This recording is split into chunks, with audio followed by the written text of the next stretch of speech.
Welcome back, everybody, to another episode of Yeah No No Yeah. It's the holiday season, so for this episode, then Keelan recommended 3 Christmas movies for all of us to watch. So we talk about Carol, directed by Todd Haynes, the Muppets Christmas Carol, and Stanley Kubrick's Eyes Wide Shut. So very different Christmas movies, but very good discussions. It was definitely a great episode. But as always, we talk about a whole variety of stuff. We talk a lot about video games, the 2023 Video Game Awards, the new GTA 6 trailer, many other things. So definitely a whole variety of good discussions that we had. So just another reminder, if you want to jump to certain points of the episode, skip spoilers, any of that, we always have the timestamps in the description of the episode. Also in the description is the link trees to all of our accounts and our Patreon. If you want to become a patron, we really appreciate it. Every cent goes towards the artwork that we do for each episode. So yeah, we hope you guys enjoy the episode, and happy holidays, Merry Christmas, all of that. Let's get into it.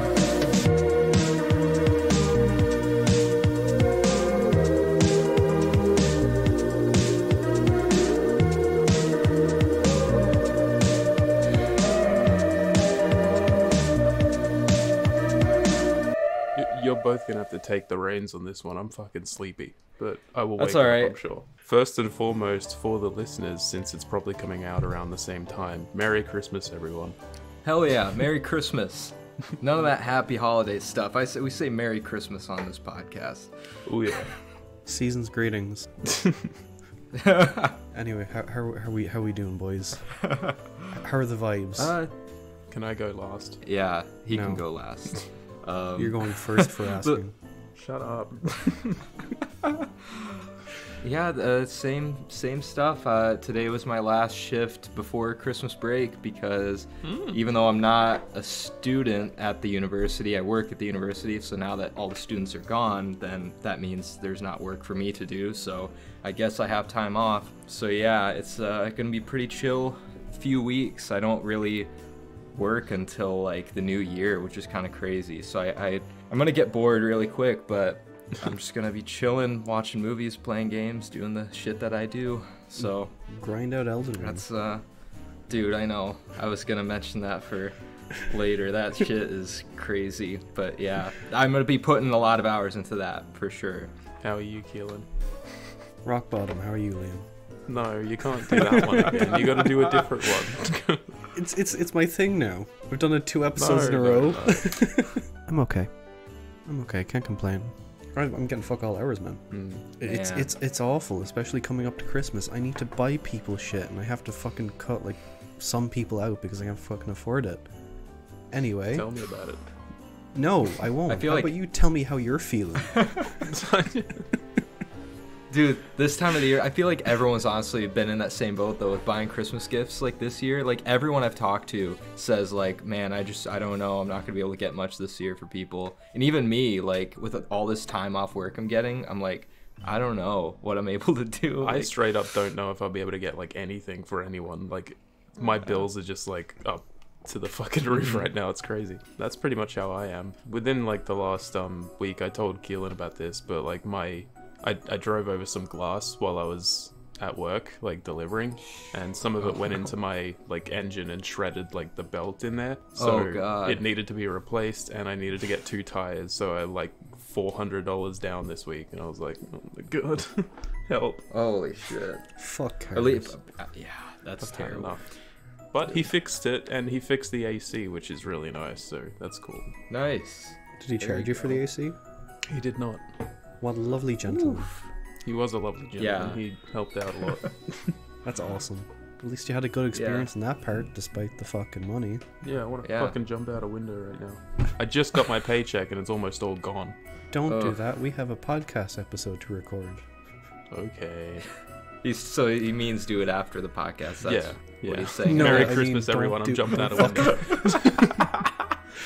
Not off to a very jolly start. Oh yeah, we're meant to be like singing and shit, like the Muppets.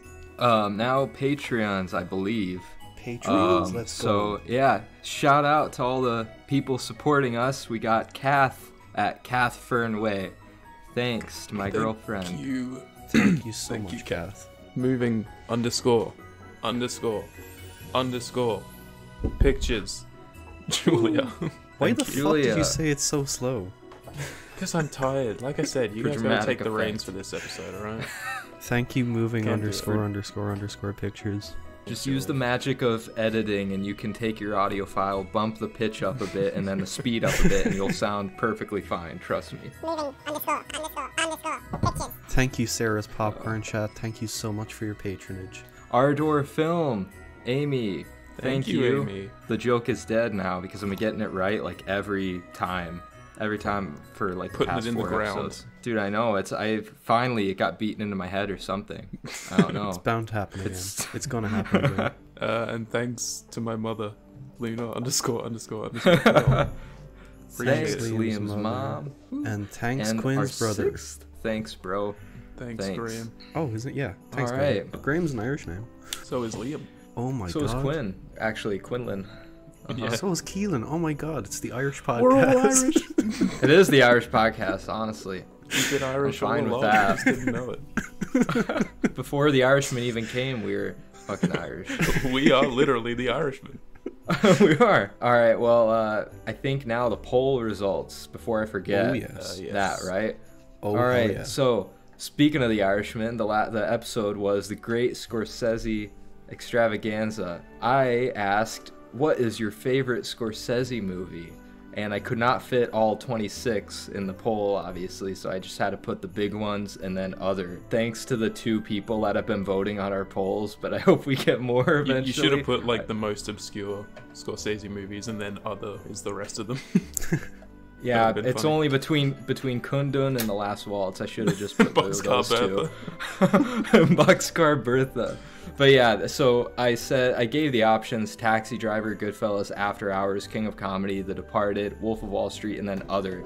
And then one person voted for The Departed, and then another person voted for Other. So I was not expecting that really, but cool.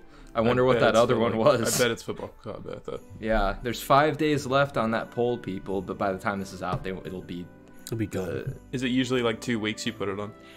I do, yeah. I try to put that limit on there so then people will like see it, because like I if think we're we gonna should read the do results 3 weeks anyway. because we're kind of all over the place with how we That's release true. episodes right now. Which, by the way, That's we should address. Like, sorry for the weird releases that we've had lately. It's not really been on time or anything, but we're like trying. For sure. I think it gives people time to catch up too, honestly, like because it can be hard to keep up with a lot of stuff. Why is my cup half empty? For fuck's sake!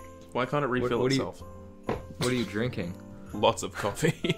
It's like 4 shots in there. You drink your coffee black? I didn't with this one. Usually I do, yeah.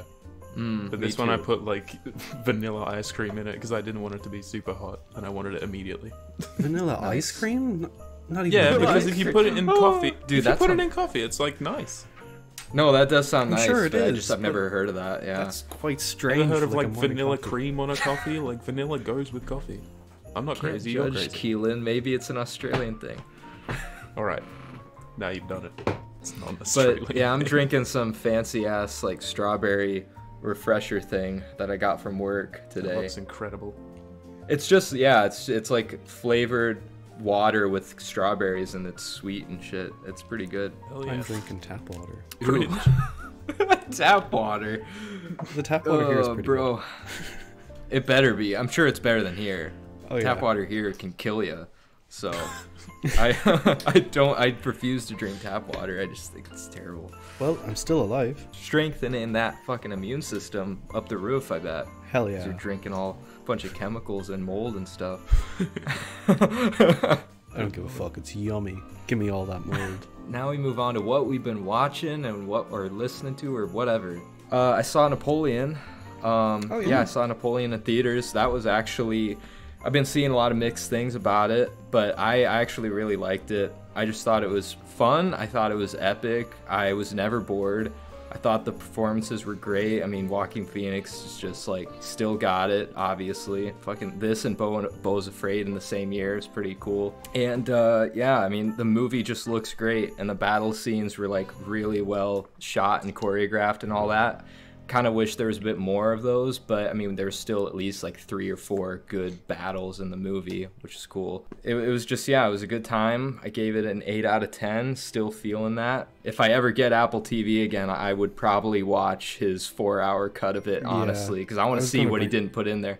I was going to bring that up. Because that was like the one complaint I heard most people had, was like it kind of felt chopped up and stuck together, and people would be saying, oh yeah, his 4-hour cut will be it'll be like the best movie he's ever made. Because even after the movie, then since we're like in a university town, then like our theater tries to get like different people associated with like they got like a historian to actually speak to us after the movie, and I happened to be at that showing when they had him speak, like to compare the movie to like real life events and all that. And he was talking about just how, I mean, besides how much stuff was inaccurate, which I really don't care that much about, he was talking about like all the stuff they just skipped over, like all this crazy amount of battles and like part of his life that they just skipped over. And I want to see some of that. So yeah, I really do hope he includes that. But yeah, regardless, it was still a good time for what it was. So I watched The Holdovers soon after we finished recording our last episode.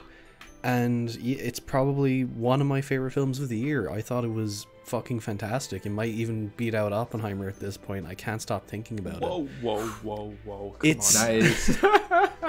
It's just so lovely and cozy, and fucking Paul Giamatti his performance might be my favorite of the year overall. I think he's just outstanding. He kind of relishes in like the smart assiness of his character and like the kind of hard assiness of him. And I really appreciate that. And the dynamic between him and the kid in it, who's played by, he's like a first time actor, and he's fucking great too. Like they both hold their own wonderfully against each other. And then there's great side characters. Like there's a cook in the movie who's like the cook for the private school or whatever, and she shows up every now and then, and she's fantastic in it as well. Yeah, no, I don't have much to say about it other than it is definitely going to be like top 3 by the time I've seen most of the stuff I want to see from this year, because it is very, very special. I'd give it a 10 out of 10. It is great. Go watch it. Look at that. I'm looking forward to that. I got those vibes. I definitely got those like cozy vibes from the trailer as well, and I just need something like that right now, so I think I'm gonna see it this weekend. Yeah, does it feel like it'd be like a future Christmas classic or something? Like, is it heavy on the Christmas element? Oh yeah, like it's the whole plot of the movie is like, you know, Paul Giamatti and a couple of boys from the private school are held over during Christmas break because, you know, their parents can't take them or whatever. I just love that 70s kind of aesthetic from the trailer. It does it wonderfully. I can't wait for that. It's 70s in aesthetic and the way I feel like the way it approaches its themes, because it's a very emotionally vulnerable film, and I love that about it. I'll talk about this one. I actually listened to it a bit before the last episode, but I didn't talk about it. I don't really have much to talk about, so I listened to the first album by Tears for Fears called The Hurting. Hell yeah. For like a debut, it was really, really impressive actually. Like I didn't expect it to be quite as experimental as it was. It was quite experimental for like the time period that it came out in. I don't know, I feel like it's a bit ahead of its time. I found quite a few songs that I really, really liked on there and stuff, and it's, yeah, just a really, really good album. It's not like amazing or anything, but like for a debut, really fucking good.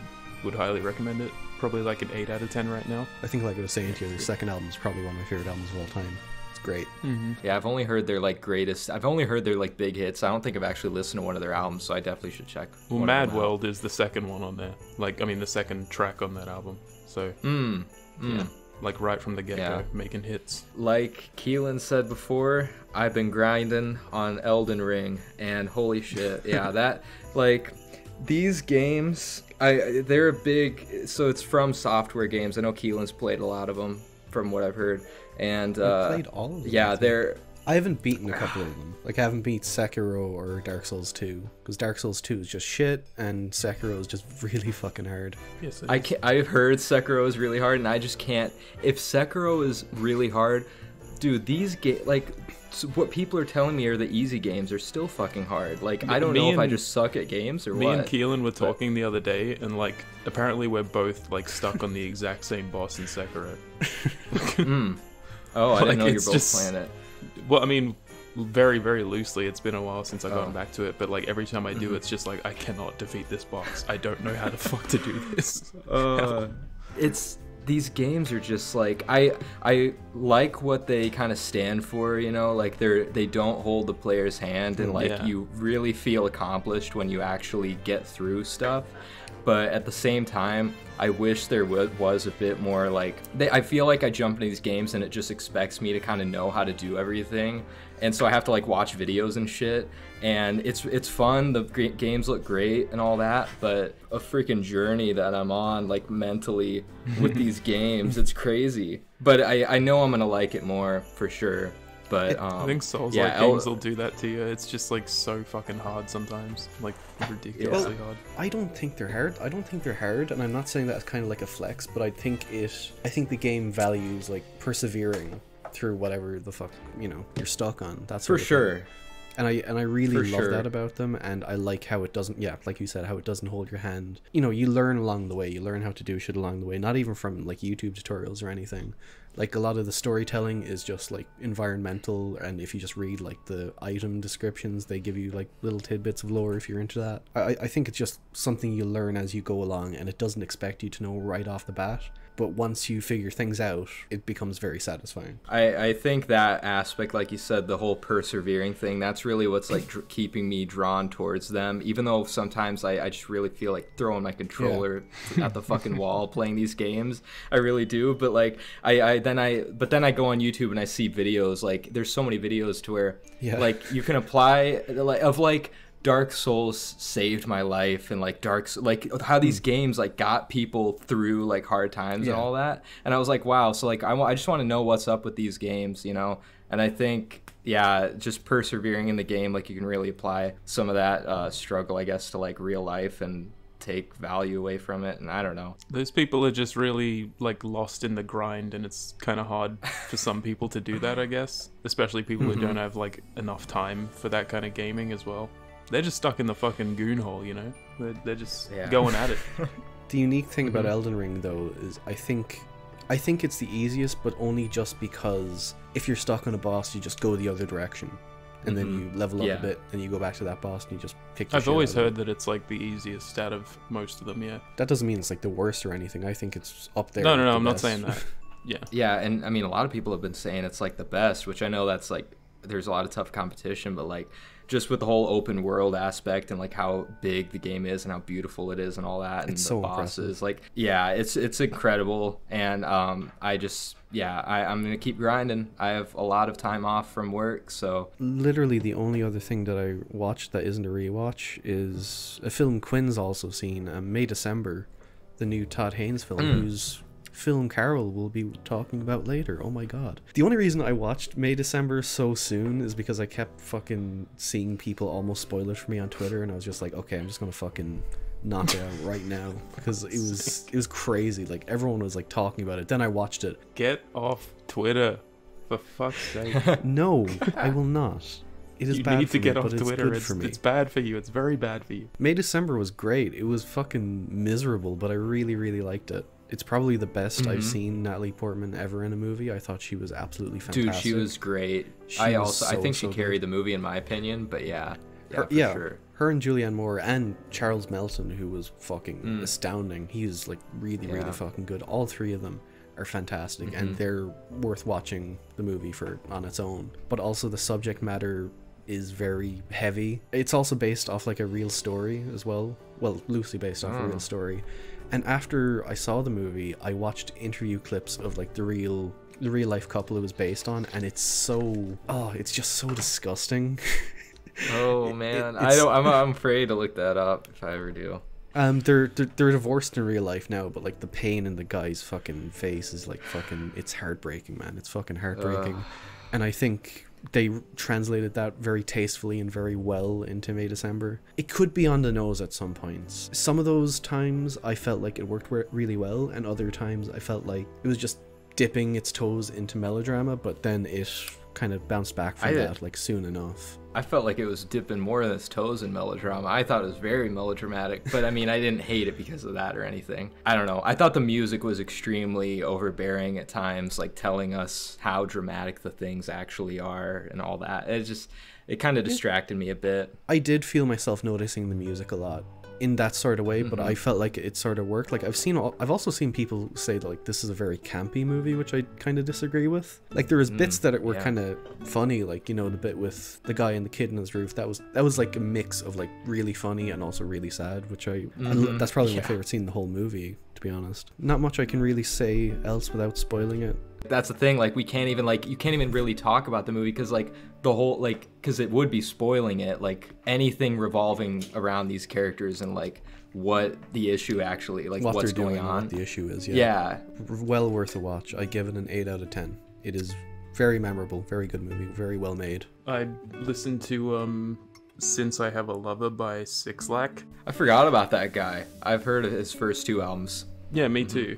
I heard like his stuff quite a while ago, but he hadn't put out an album for a bit until this year. I'm not a huge fan of him. I don't really enjoy his music all that much because, like, I mean, a lot of his vocals, like pretty much all his vocals are like manipulated and altered and shit, and it can get kind of annoying. But with this one, I felt like it was actually used pretty well. The production was actually pretty impressive for a change, which I liked. It's very overlong though. It's like 58 minutes and it really starts to drag towards the end, but like the first half of the album was actually really impressive. Yeah, I thought it was actually quite good for the most part, which is surprising. Give it a listen if you want. I'd probably give it like a 6 out of 10 right now. So yeah. I always thought his production and instrumentals were like his strong suit, you know, for sure, especially on his first album.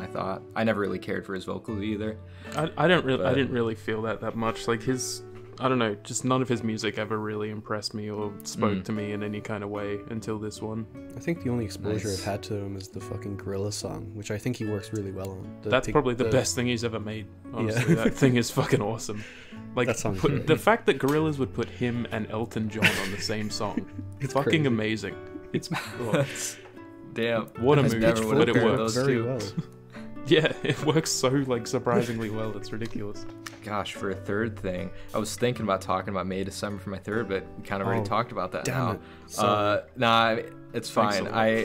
Because I don't really know if I don't feel like talking about Legally Blonde. I liked your review. Yeah, I did not really care for that. I'll just get that out of the way, I guess. You've seen it too? Yeah, it sucks. I've seen it as well. Yeah, I just don't get it. Like, the only reason I watched it is because one of my coworkers from the theater, like, her and I have just been randomly like recommending like movies, because like I'll talk about a famous movie and she'll say she hasn't seen it. I'm like, what? You gotta fucking watch it. So then like she told me to watch Mean Girls last week or a week or two ago. That movie is great. Watch that. You like Mean Girls? I love Mean Girls. I think it's cool. I thought it was good too, actually, yeah. But then she recommended this, and so I watched this, and I just thought it was, I don't know, I just thought it was like too dated for even like, I know Mean Girls was dated, but yeah, I think the plot is just dumb as hell, and I just don't find it funny, and it just kind of comes off like a bit dated and bland, and just like I really don't see the appeal. I think it's a big nostalgia thing for people probably, and they love Reese Witherspoon. Now she has to watch Goodfellas, because I mean, like I was like, I'll watch Legally Blonde if you watch Goodfellas, and so what a trade-off. Nice. It's a good trade-off. Yeah, I'm spreading the word of Goodfellas. I gave it a 4 out of 10, so like I really didn't like it that much. It's just whatever, you know. I have no more movies that I want to talk about, but I'll do what Liam did, and I'll talk about an album I listened to before we recorded the last episode, which is an album called Songs About Leaving by Carissa's Wierd. I won't talk too long about it because I do really want to re-listen to it, because I think it's a very, very special album. Like, it's a very slowcore emo type of album. There's just such an air of sadness to the album that's just infectious. And while listening to it, you're just kind of like, oh shit, now I feel sad. That sort of way. It's surprisingly diverse for like kind of like a folky rock type thing. And I think the vocals on each track is like excellent, and the lyrics are like like a stab in the gut, really. I'm happy I crossed it off my list. I give it a 9 out of 10. I will re-listen to it at some point. It could probably go up to a 10. I fucking loved it. Third one to wrap this up. I'm gonna talk about a game that I have finished, but like I haven't 100%ed just yet. It's very, very close though. I literally just need one more session and it's done. I've pretty much finished the game, at least the story. Spider-Man Miles Morales. I finally tried that. Yeah, it was quite good. I ended up liking it the more I played it, kind of, because at the start I was just kind of like, this isn't really that different from the first one. I don't think that graphically it's all that different from the first one. It just kind of feels like it's using the same engine and there's not really that much new or impressive about it, but it's still like that Spider-Man gameplay that is like really, really fun. But the more the story like went on, the more I liked it. I think that the whole relationship between like Miles and the Tinkerer is like really well explored. The payoff that it has was just really, really satisfying and just made me really appreciate the character of Miles a lot more. And which is good because he kind of like annoyed me a little bit during the start of the game. I do still kind of find the voice actor for Miles in the game a little bit irritating sometimes. Yeah, it's a satisfying game. I wish it gave you like a little bit more than the first one did, because it still kind of feels like rewarding element of it is pretty much just the same. It doesn't really give you any extra after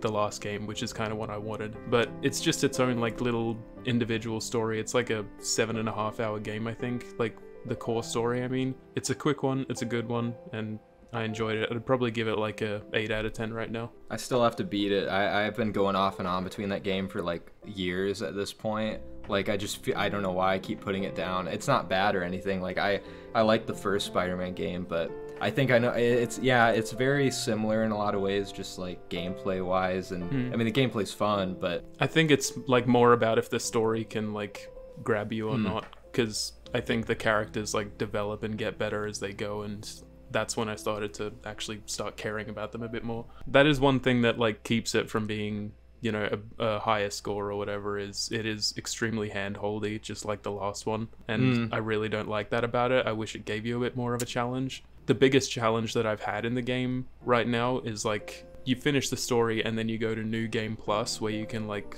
you know, start 100%ing shit basically. But like it takes you through the entire story again, pretty much.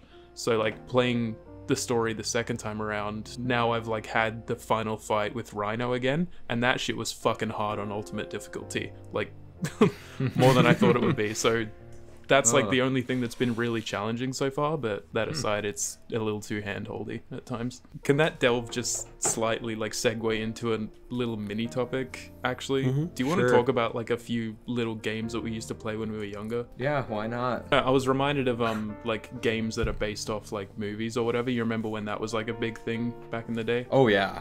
Yeah. What ones did you play? Shrek.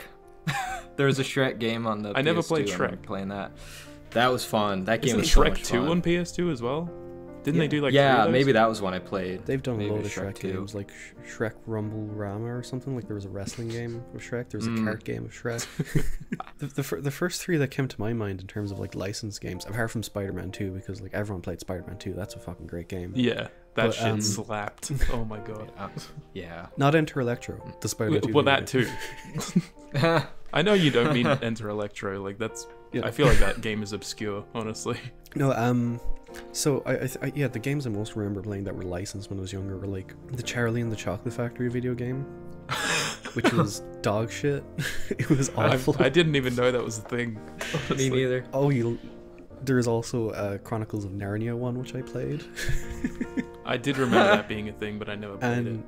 The most surprising one is the Zathura game. I never watched that. I remember the movie. I think there was like a board game of Zathura I might have played. They might have made a freaking board game out of it.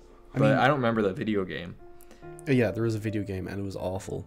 It was terrible because like most licensed video games, they're notorious for being awful.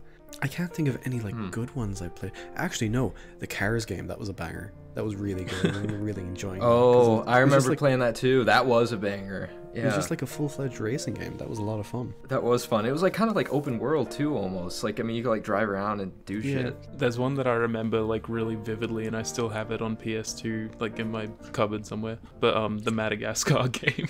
I played that too. Oh my god, the fucking golf mini games. That shit was awesome. Yes, the fucking golf mini game. Do you remember the the like what's it called? Like the ice game? Shuffleboard. I actually do remember that. Holy shit. Yeah. Do you remember? That was so much fun.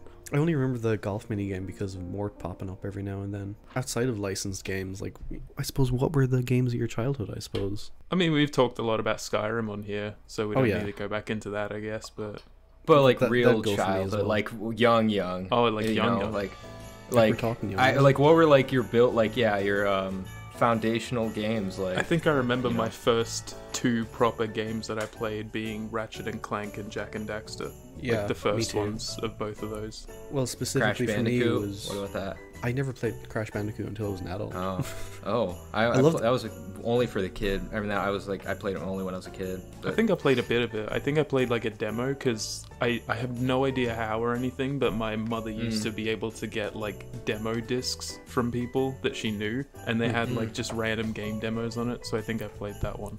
You've also played it in Uncharted 4. Well, yeah. I forgot about that. Which leads me to my one. Uncharted 2 was like extremely formative for me. I played that when I was like 9. Yeah. And it probably changed my fucking life. It's awesome. I think I only started playing the Uncharted series around the time I like started talking to you for the first time. I'm pretty sure, because I think you might have recommended them to me, but I could be wrong. I might have just been in the middle of playing them when I like met you and we were talking about it. I don't know. It could have been. I do love the Uncharted games. Like Uncharted 2 is probably one of my favorite games of all time.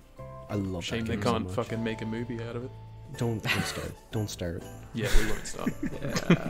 Yeah. Jak 2, Ratchet Deadlocked. That was like my Ratchet and Clank game growing up. Deadlocked is the Gladiator one where it's like kind of like futuristic and it's kind of like a death game. It's very weird. I tried playing it again a while ago and it was just really bad.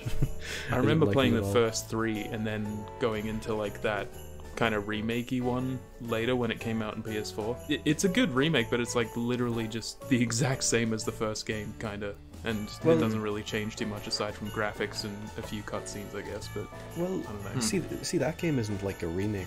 It's like just a reboot. Like it's a whole new game because it Yeah, was but it's coinciding just- with the Ratchet and Clank movie. But it feels Do you so remember that being much a like thing? the first one. I do remember that, yeah. I never played the Ratchet and Clank games, but They're so fun. So fun. yeah, I need to play that, and I need to play the Uncharted games. I don't know how I haven't played those yet, but Oh, I thought you had. They're I awesome. own them, but I mean, I haven't had a PS5 for very long, so like there's so many PS exclusives I want to play too. But The first one is really dated, but everything after that slaps. The story is good, Yeah. but the gunplay is so fucking janky. the few really formative ones for me, like younger than 10 years old, like back for the GameCube and PS2 and all that, was probably Spyro, the Lego Star Wars game. Yeah, Spyro was the shit. Like that was great. And then the original Lego Star Wars game, back before the Legos could even talk, in the video games, like that was the shit. Like the original. Also some games I probably shouldn't have played so young, but I'm glad I did, and I can thank my dad for that, but not the old Mortal Kombat games, so like Mortal Kombat Armageddon, Mortal Kombat Deadly Alliance, and then Twisted Metal. I played a lot of Twisted Metal. Yeah, those were. It probably explains a lot. Bad, unless you follow. No, the story. but as a child, that's even the main menu scared the shit out of me. It was like Tooth. What was his name? Sweet Tooth's face. Yeah, Sweet Tooth's face just like fucking enlarged on the menu with his creepy ass smile. It was like disturbing for a little kid. Twisted Metal But is so I'm I glad never I tried played Twisted Metal. They're fun. They're so much fun. Yeah, I'd love they're a just. new It's one. like God. I don't know. Like video games were a huge part of my childhood, so I probably name a million. But yeah, those are like big ones for sure. There's also Sly Raccoon. I played like quite a bit of that. That game was Sly 2 really a lot. fun. Sly 2 was awesome. Thinking about it, probably like the most formative game of my entire life is Guitar Hero. Guitar Hero, like Oh fuck yeah! I don't know how I didn't. No, I'm with you there. Guitar Hero. Guitar Hero, like Hell pretty yeah. much. I still along with- never really like played much of it, honestly. I think I played like a few times at like parties or something when I was younger, but that's it. But it also like helped shape my taste in music, along with my dad.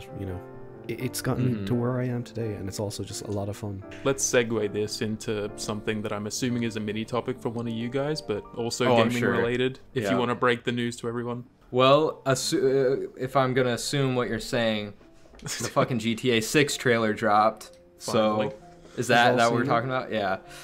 We Yeah. hype, boys? Oh yeah. I'm hyped. extremely I excited. think. I'm I very couldn't be. hyped. I couldn't be happier with it. Like I'm very happy about what the trailer was. Like, it did not give Yeah. away too much at all. It just kind of Nothing at all. was this big Yeah. montage of shit in the game, and it looks so fun. Yeah, no, it's totally just like getting you, like giving you a taste of like what the world and all the characters are gonna be like, and just the vibe of the game, but telling you nothing about the story. Like that's exactly what a video game should do. A video game trailer, I think, should do. Honestly. Yeah. So Rockstar have always been- I'm yeah.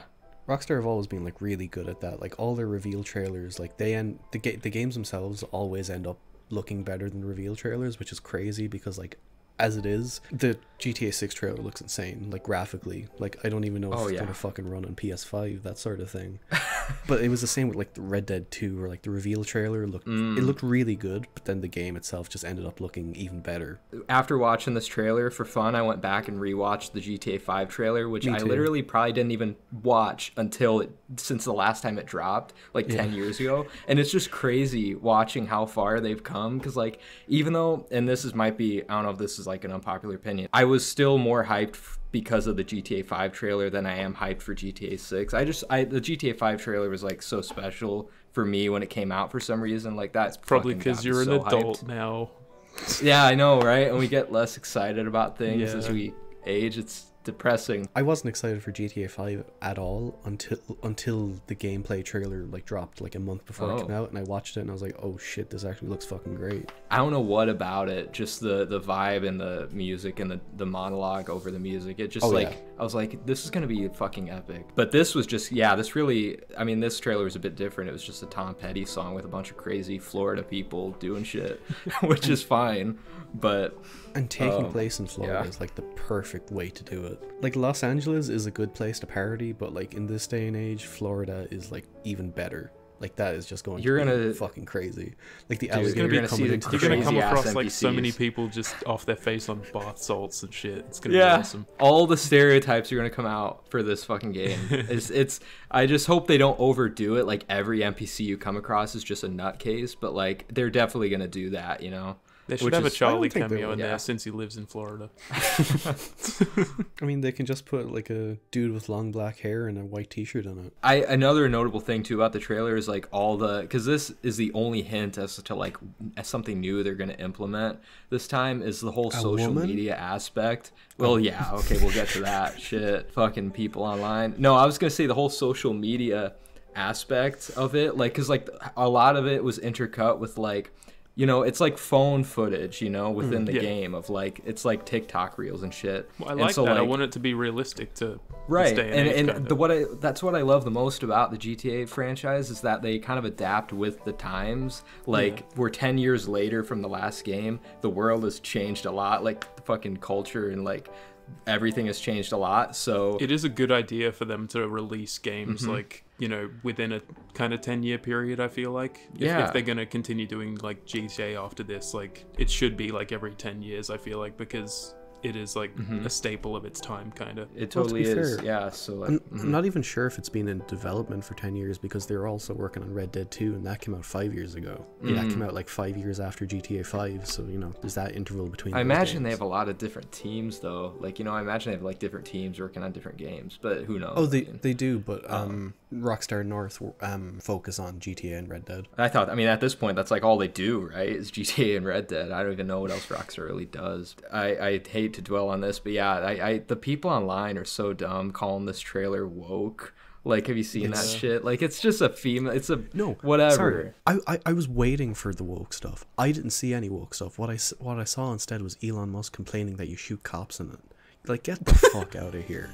Oh, I didn't even see him say that. You shoot cops in every game. What the fuck are you talking about?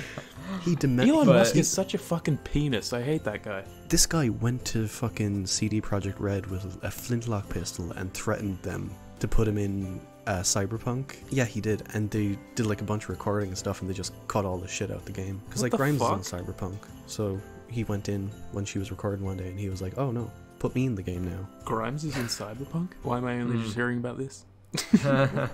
She's in Cyberpunk. Is she a love option? I don't know. I think she's just kind of like a Joy thing. Joy from Blade Runner, not your cat. Missed my chance. I don't know. The people like complaining about it being like a woman protagonist, because I've legit seen comments like upset, like they're like, they're people just saying like, I'm a woman protagonist just seems annoying, and it's like, dude, at least they're switching stuff up. I mean, like we've had. Like, I appreciate them trying to change their games up, because if it was just the same shit every game, it would get a bit old, but at least this... I don't know why people have to make such a big deal about it. It's like, It's just a fucking gender. Who cares? Jesus Christ. Who cares? It's a character. Also, it's a story. It's a game. Fuck off. Exactly. Women can be criminals too. That's the message. Gender equality. Women can be bad people too. So in a way, they should be thanking the game if they hate women so much. Yeah. Well, I guess shit. We've been speaking of if we're just staying on the video game train for a bit. I was just gonna do my other mini topic, which was I didn't watch the 2023 Video Game Awards, but there are some things I wanted to mention from it. I did, unfortunately. It was so boring. I didn't watch it.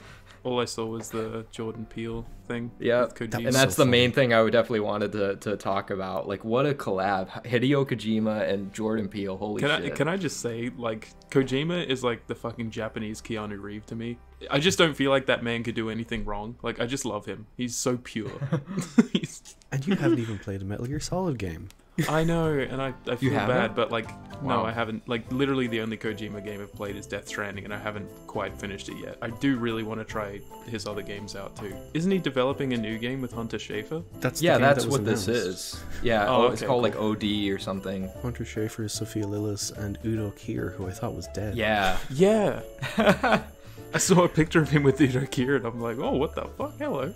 But Sweet. dude, I'm so disappointed that this is going to be an Xbox exclusive. Like, I am like tempted to buy an Xbox just to play the game. Like, I'm not even kidding. I mean, I used to be an Xbox guy, so I wouldn't care if I bought another Xbox, but I mean, it's just I shouldn't have to do that.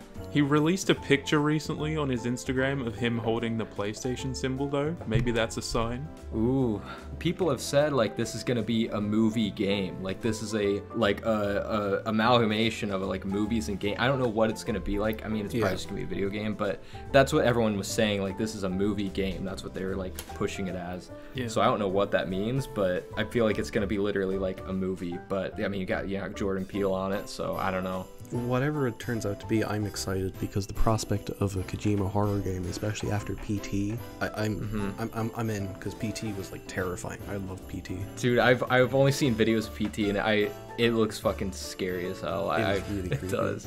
Especially with like how disorienting it is, and it's so sad that they didn't get to make Silent Hills. Like him and Guillermo del Toro, they were meant to make Silent Hills. And to be fair, I can't say much against you, Liam, for only playing Death Stranding, because I've only played Metal Gear Solid 5: Phantom Pain, so that's the only Kojima game I've ever played. The fucking like Starfield, like a big new Bethesda game came out, and like nobody's talking about it, and like it didn't win any awards, and like apparently it's not good. It's just from the people from Todd Howard. Like how? Like how is I've this heard bad? pretty mixed things on it. I haven't heard it being called not good just yet. Now you're hearing it. It's not good. It's not good. I mean, that's all I've heard. It could be good in some ways too. I played like 15 hours of it. It was so boring. It was I didn't like it. Cause like, didn't Todd Howard imagine it as like Skyrim in space? Like that's what he's always wanted, was an RPG big space game. But then like I watch videos of people saying there's like no atmosphere. You're just running with boring ass like backgrounds, and like it's very like fake, the idea of an open world space game. Can't you just make the fucking Elder Scrolls 6? We've been waiting long enough. Dude, he needs to redeem himself with that. After this, and that's Fallout 76, he needs a banger again. Well, that's another thing. The Fallout trailer released. Oh, yeah. Holy shit. The show, yeah. I saw it. Dude, that, I don't know how you guys feel, but like I was actually pleasantly surprised. I thought it looked good. I was really expecting it to look bad. I saw the pictures of Walton Goggins. I don't know the characters. I don't know shit about Fallout. He's a ghoul. Yeah, he looks cool. Dude, you got to get into Fallout. There is some of those games are amazing. Like it's just like Skyrim, but like literally the only one Liam you would can play like is New Vegas. No, not New Vegas. New Vegas is the best. No, he can't play New Vegas. He can only play Fallout 4. New Vegas and Fallout 3 haven't been ported to like any other console. Oh. I have a mini topic I'm not sure if any of you have heard about. It dropped like 2 hours ago. It's huge. It's humongous. Dwayne Johnson will star in his first A24 film, directed by Kenny Safdie. No way. What? Huh? You're making this shit up. Dwayne The Rock. I'm not making it up. It's no way. It's a drama about an MMA fighter. We could get it, guys. We could get his second good performance after Pain and Gain. Exactly. There's not much to say about it yet, but it's just been announced. It's in the works. It'll probably be here in the next year or two, maybe. I'm looking forward to it. I hope he's good in it, because he's just annoyed the fuck out of me the past couple of years, and I want to see him do good. Same. We need to see him in a setting that is not a safari. That's all we need. That's absolutely insane. Maybe it's the influence of Batista and John Cena, considering they're fucking thriving. They're doing good shit. That it's is crazy. Bonkers, even. Maybe, yeah, this is his Adam Sandler moment. You know, an actor that this makes his kind redemption arc. Yeah. Yeah, his redemption arc, yeah. After that movie, it'll get critical acclaim, he'll win an Oscar, and then he'll do Black Adam 2.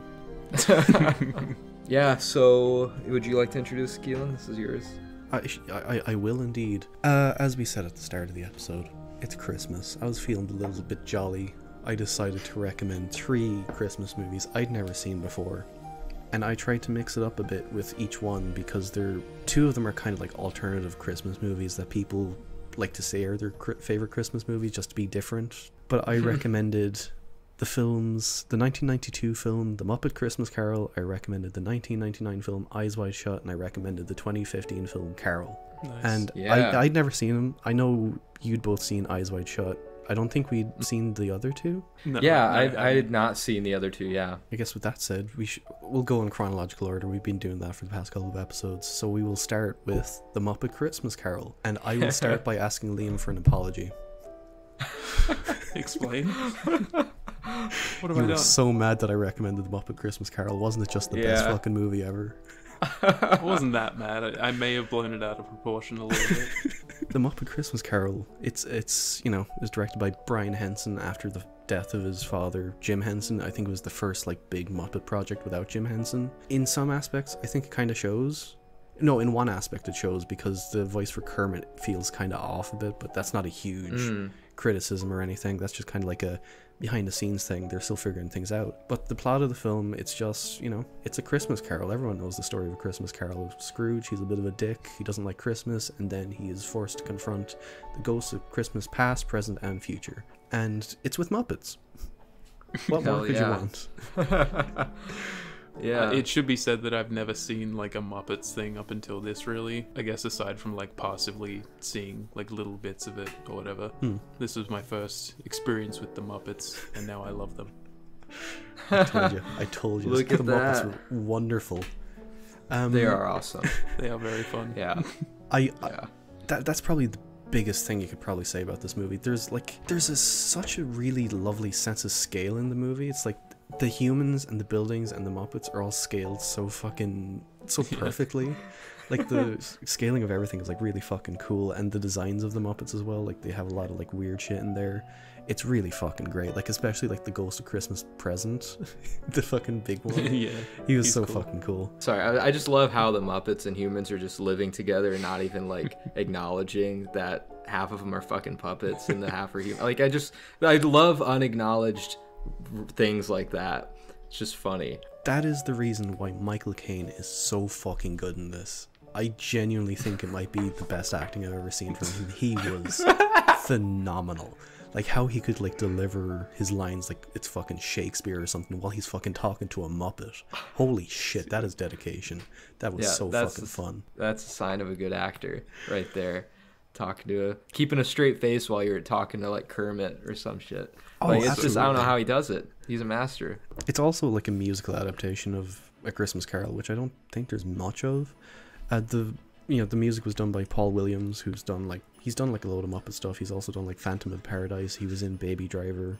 He's a famous guy. He's also done a song with Daft Punk, which is probably one of my favorite Daft Punk songs. I think the music in this is really, really fun. I think that a lot of the songs in it were really fucking well done. Especially, wasn't there a song at that dinner scene, like when he's with the ghost of Christmas Future, or is it Christmas Present? There's a song Present.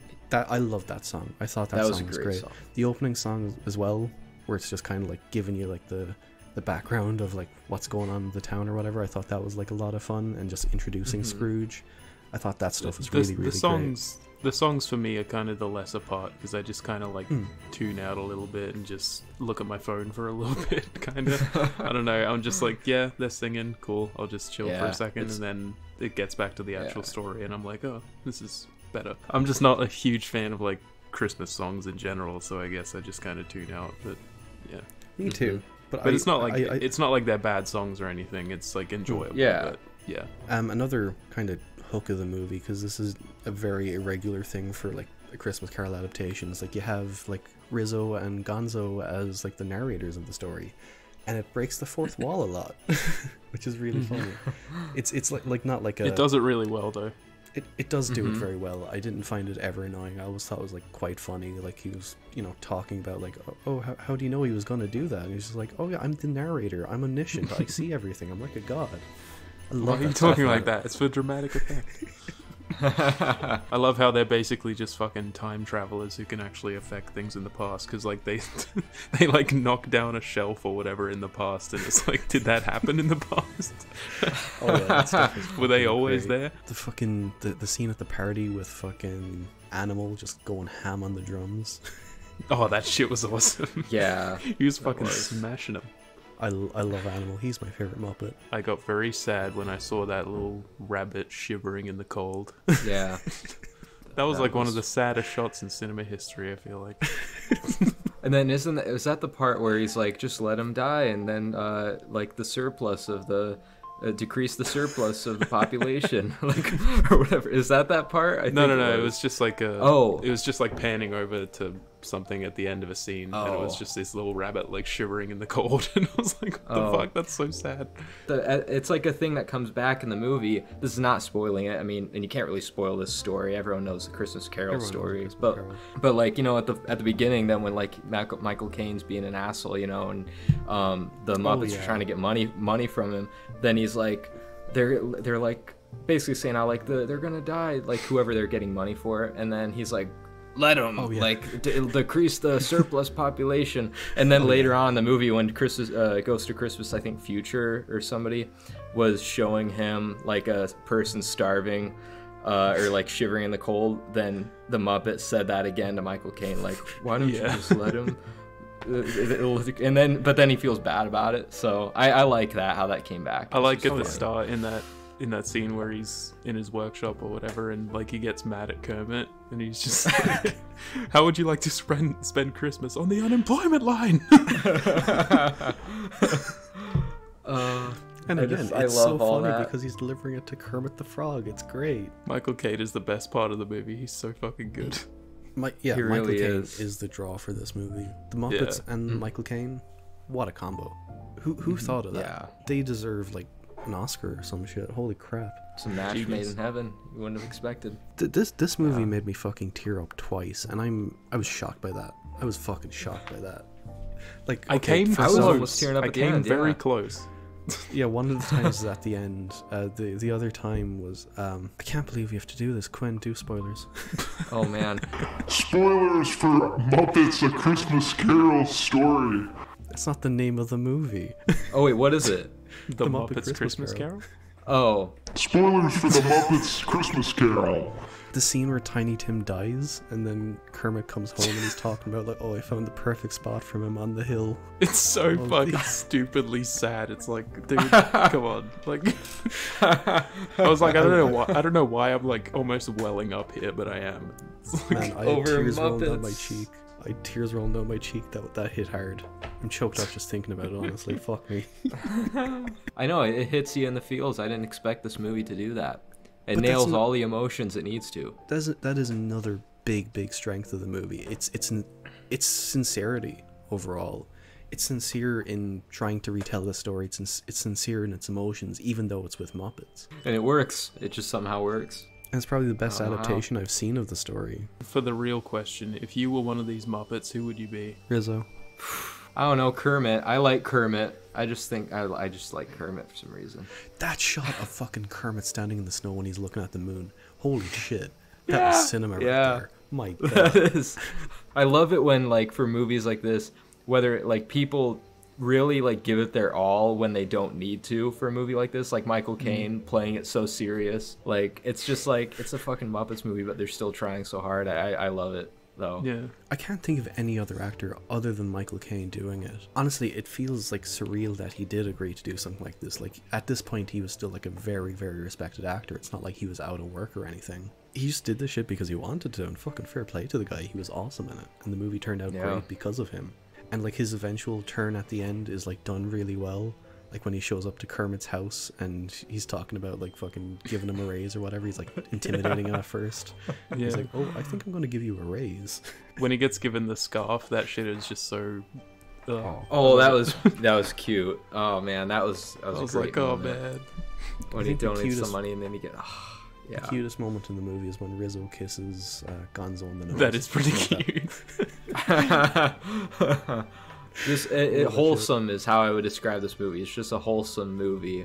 Like I could see myself rewatching this like most Christmases. Honestly, I really, really love this. It is a good Christmas movie. I'd totally watch it again if I was in the Christmas spirit. Right, we'll get to ratings. I'm slapping this with a fat 8 out of 10, very strong 8 out of 10, close to a 9. I'll go right there with you. 8 out of 10. Oof. Dude, same. I'm putting third down. 8 out of 10. Triple It is 8. an 8 out of 10. Yeah. Holy shit. Triple 8. And like with most entirely. episodes, this is the only time we'll agree for the rest of the episode. For Let's the get on to fucking Eyes Wide Muppets. Shut. The Yep, Muppets now Christmas on Carol. to- Yeah, approved. Eyes Wide Shut. It's a famous movie. It is the last movie by Stanley Kubrick, one of the fucking greatest directors to ever live.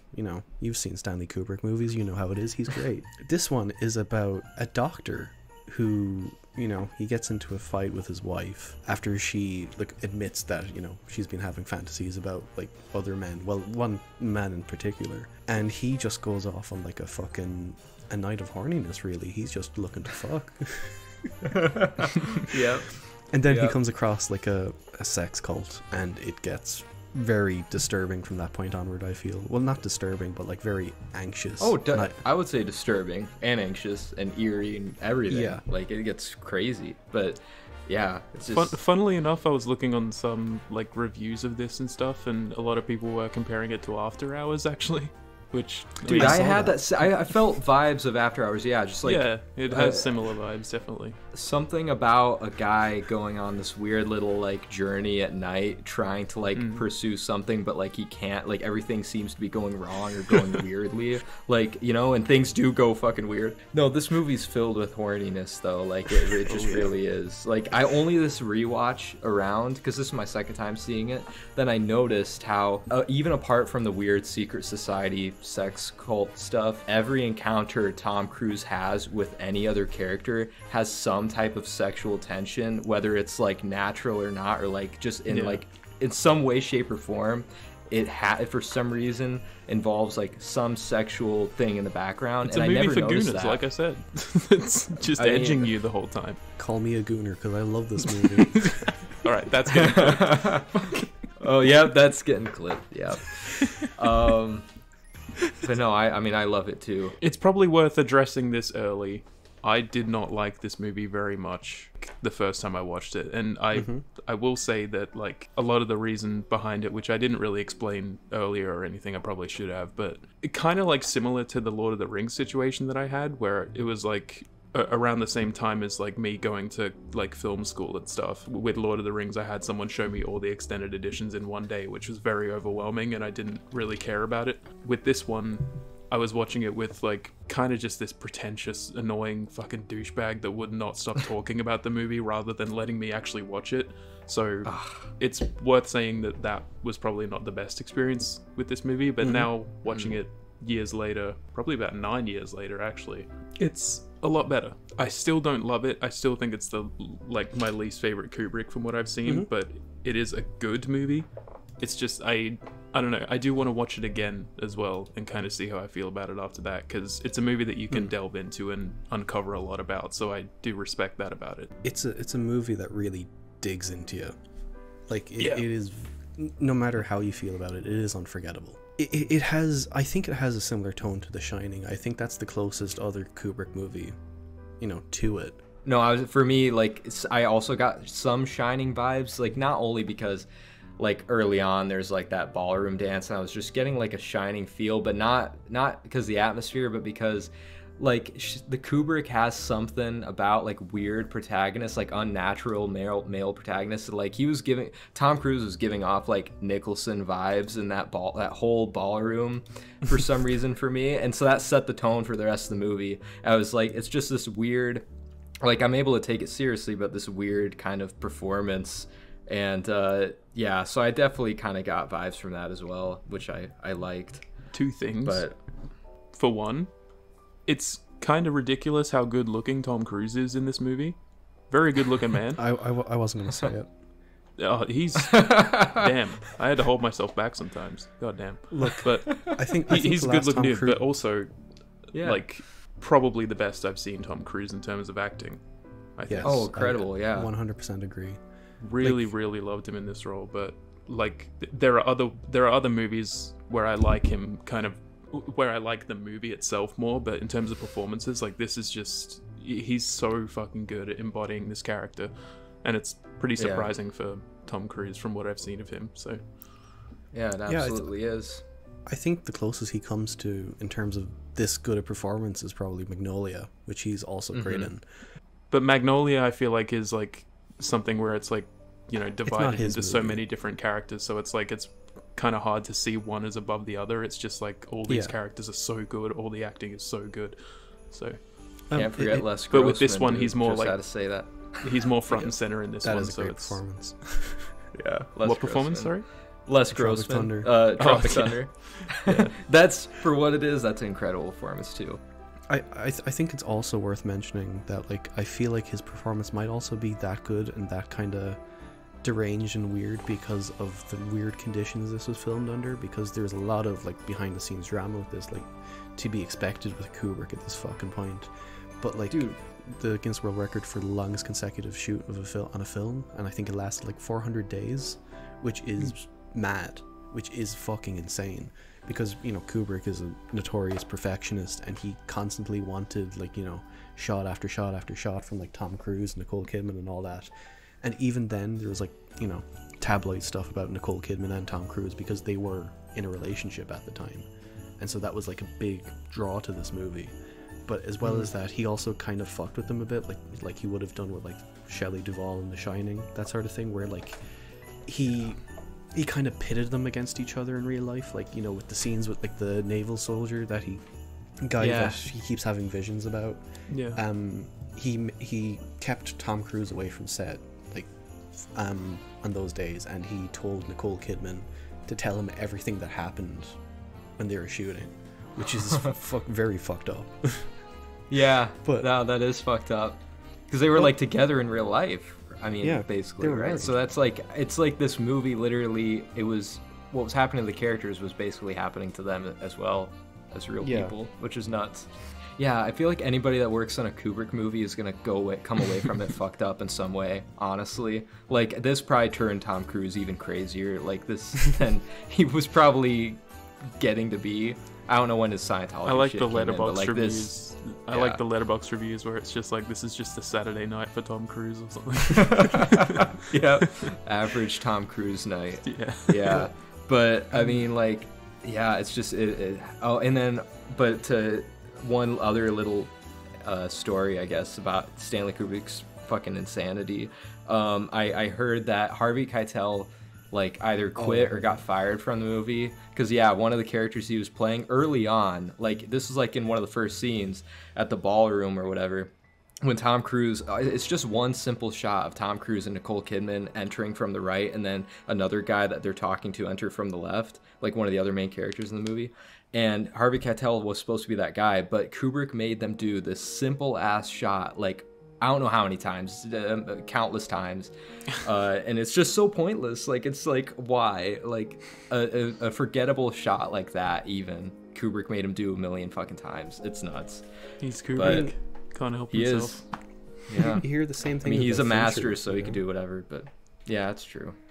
It's just, it turned out to be a fucking masterpiece, in my opinion, due to all of this crazy perfectionist stuff. Which I could say about any Kubrick movie, but I mean, I don't know. Can I ask how we feel about Alice as a character?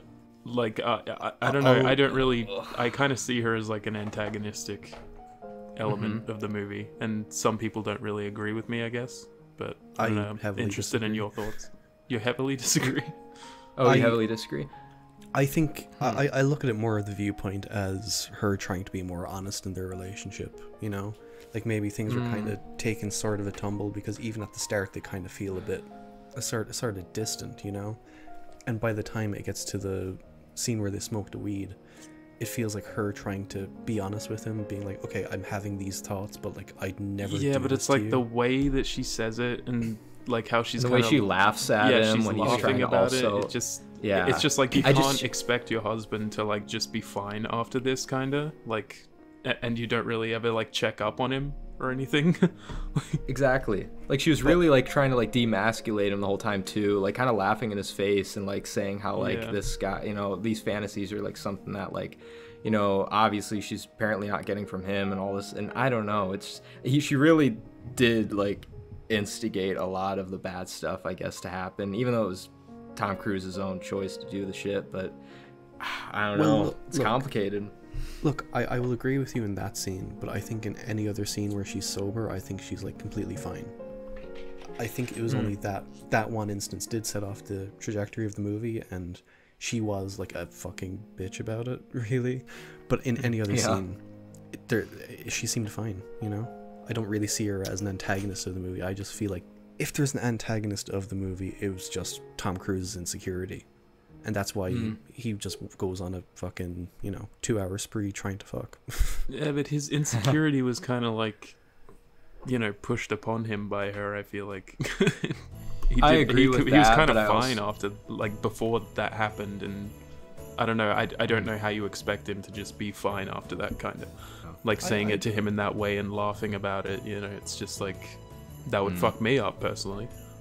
I would disagree, because in the ballroom scene, like, she's dancing with like the Hungarian guy and he's like hitting on the two models, and that's kind of broken up by the girl overdosing that he has to go check on. And I feel like if that went a bit further, like something else could have happened. I think that's kind of like a sign of insecurity in a way.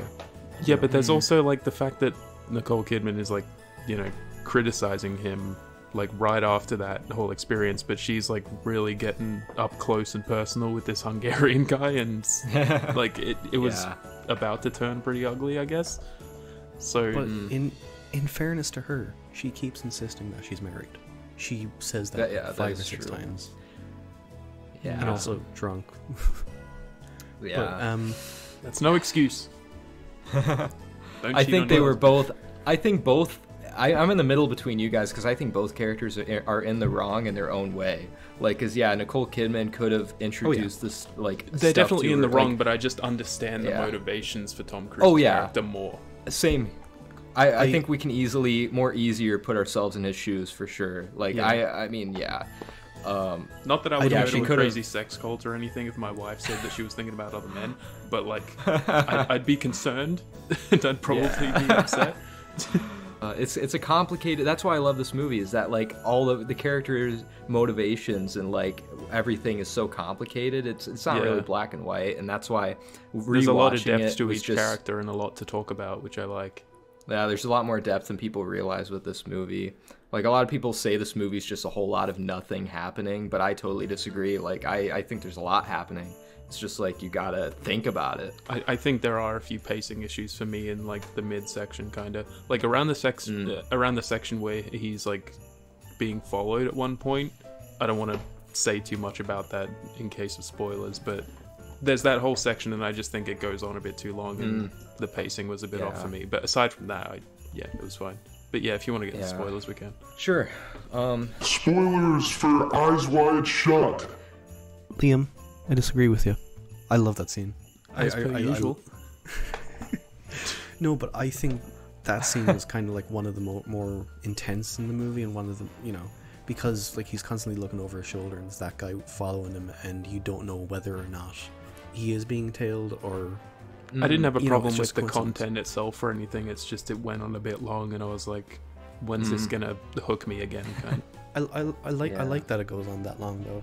It keeps you moving. It keeps you thinking. Well, that's just a matter of preference, okay? It is a matter of preference, and I respect your opinion. Oh, I respect your right to shut the fuck up.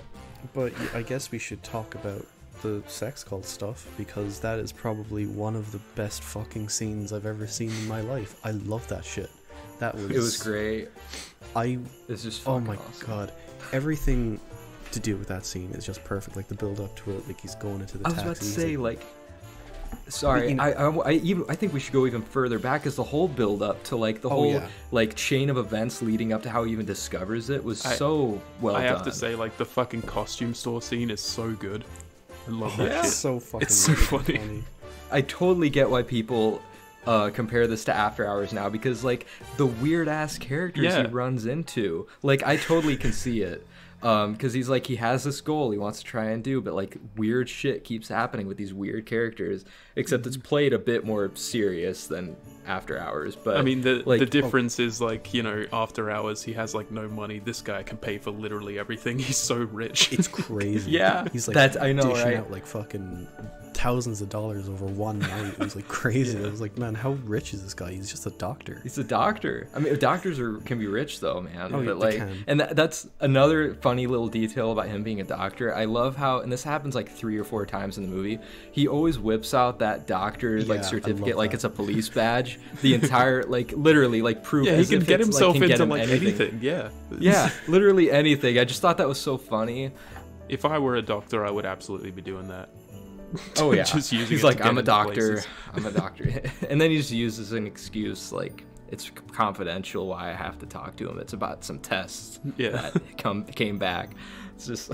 I also I have to say, like, I completely forgot he was in the movie, but Alan Cumming, I was like, oh shit, hello.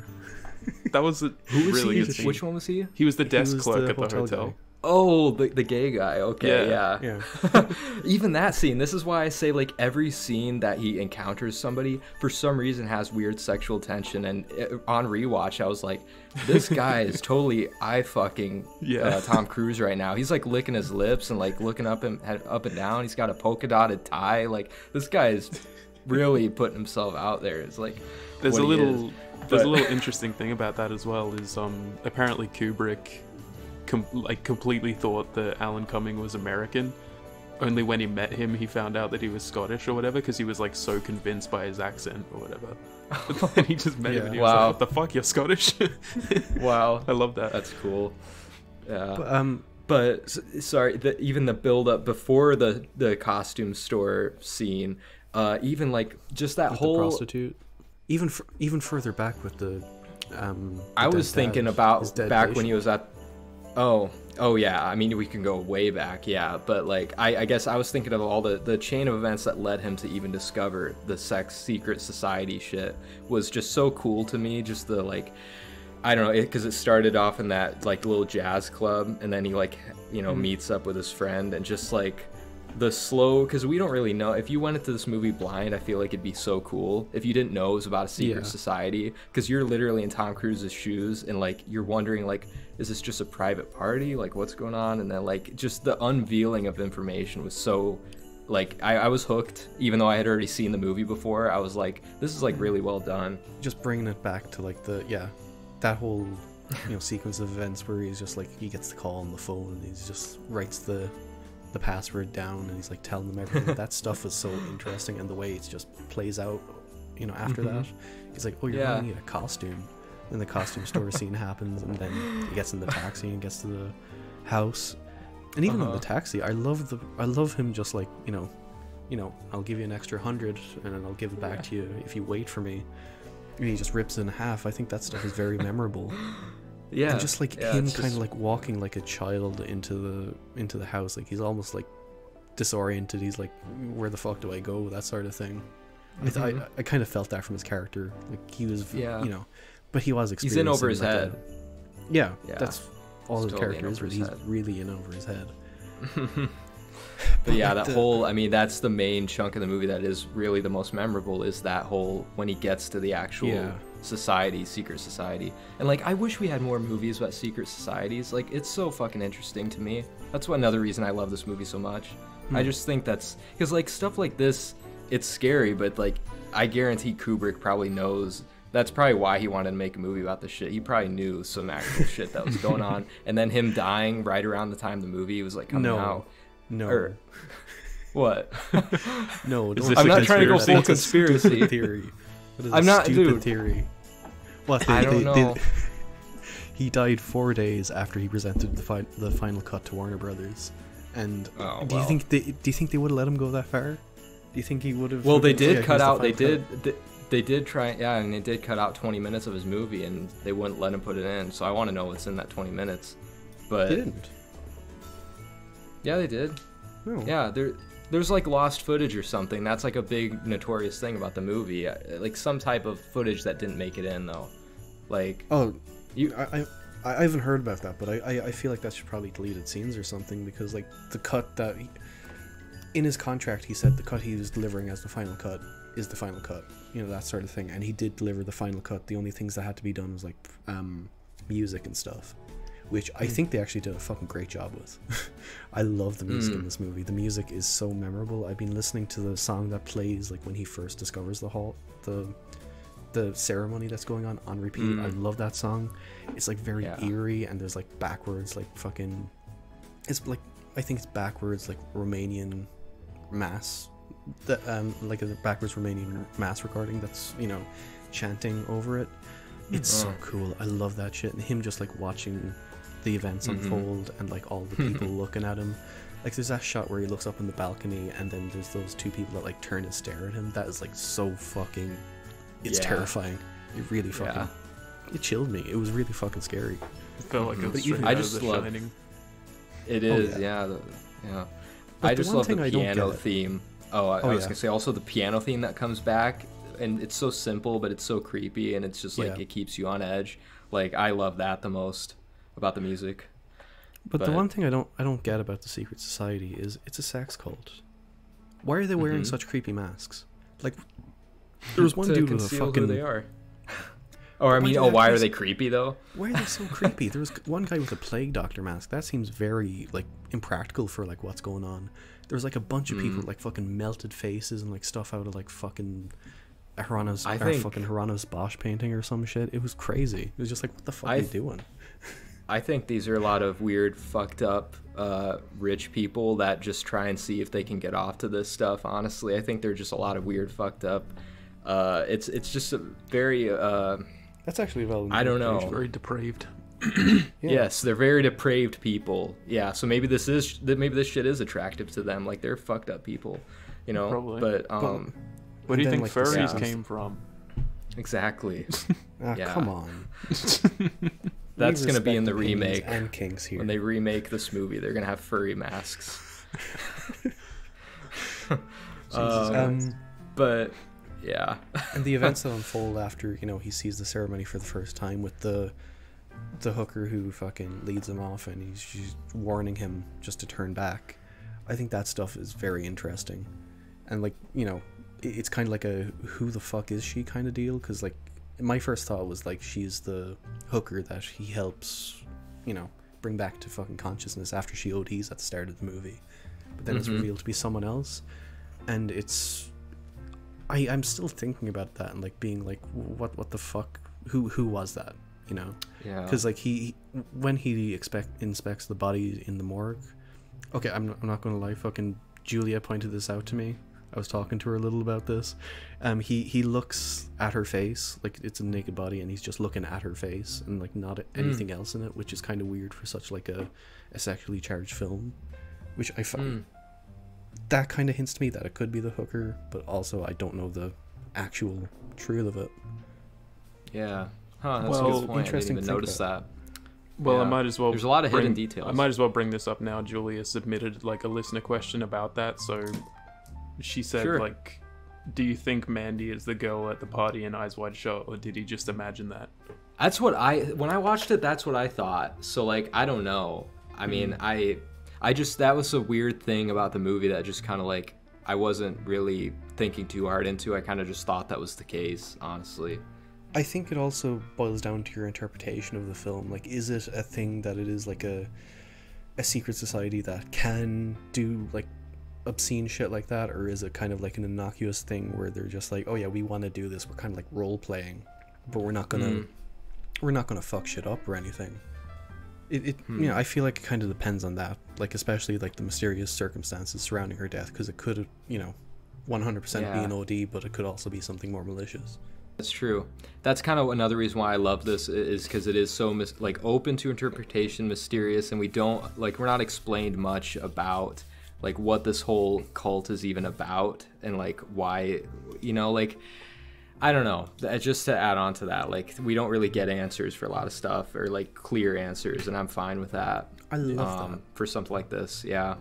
Actually, I just want to ask, like, before we finish or anything, like, apart from the pacing, is there anything specific that you don't like in it, Liam? Because I'd be interested to hear what it is, like, genuinely. I guess I don't find the story, like, as fascinating as some of the other Kubrick ones that I've seen, and there is pacing issues, but I don't know. I do think it's something that would probably benefit from more watches, honestly. But I mean, yeah, this time around I did enjoy it. It's not really something I can put into words right now. It's just I would probably need to see it more to be able to figure out like concrete thoughts on it. But yeah, for now it's still like a good one.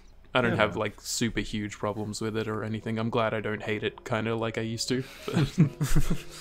Yeah, for sure. Well, I'm glad you gave it another chance, because I thought it was very special for my first watch anyway, and I hope if you do rewatch it, you kind of come to love it a bit more too. But obviously I wouldn't expect you to give it a fucking 5 out of 5 or anything, but it is just like a very interesting, fascinating movie just to watch and to think about, and I really do want to rewatch it at this point. I kind of wish I did before this episode.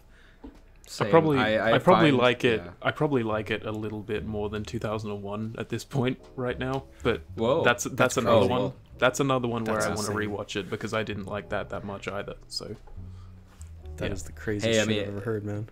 I'm sorry. I mean, I don't think it's crazy for people to not like 2001 on first watch. I don't know if I even liked it on my first watch, but it's like it's a weird thing that like you appreciate. It could totally be another one like this where I rewatch it and it's better. Probably. Actually, I don't know why I'm complaining to Liam, because I did do like a ranking of the Kubrick films I've seen, and I did put Eyes Wide Shut above 2001.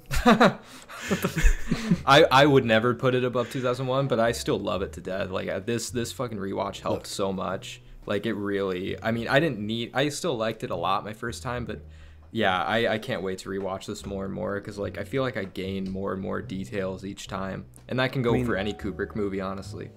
I mean, like, I'm more the and more same. details. Like, I've only seen 6 Kubrick movies, and I give them all a 5 out of 5. I think they're all immaculate. Oh, that's a spoiler for my rating. Oh no. Oh no. Oh no. Well, I guess we better, unless we have. I mean, there's so much we can talk about more with this movie, but I don't know. I mean, I'm sure we're going to do a Kubrick episode down the line. Like, I'm definitely going to suggest that as a topic. So, like, we'll definitely talk more about it anyway. 10 out of 10. There you go. Yep, I double down with another 10 out of 10. It is a 10 for me, too. 7 out of 10. Hope it's respectable. I hope it goes up later. Yeah, I guess on to the final movie that I recommended, Carol, from 2015. Kind of like a shy girl played by Rooney Mara, and she encounters a housewife played by Cate Blanchett, and they kind of have a relationship that starts to blossom. And there's also more shit in between, like with, you know, Carol's relationship with her husband, and then what's her name, Therese's relationship with her boyfriend, or like the guy who just wants to marry her and go off to fucking Europe with her. And yeah, that's kind of the gist of it. What did we think, boys? Me and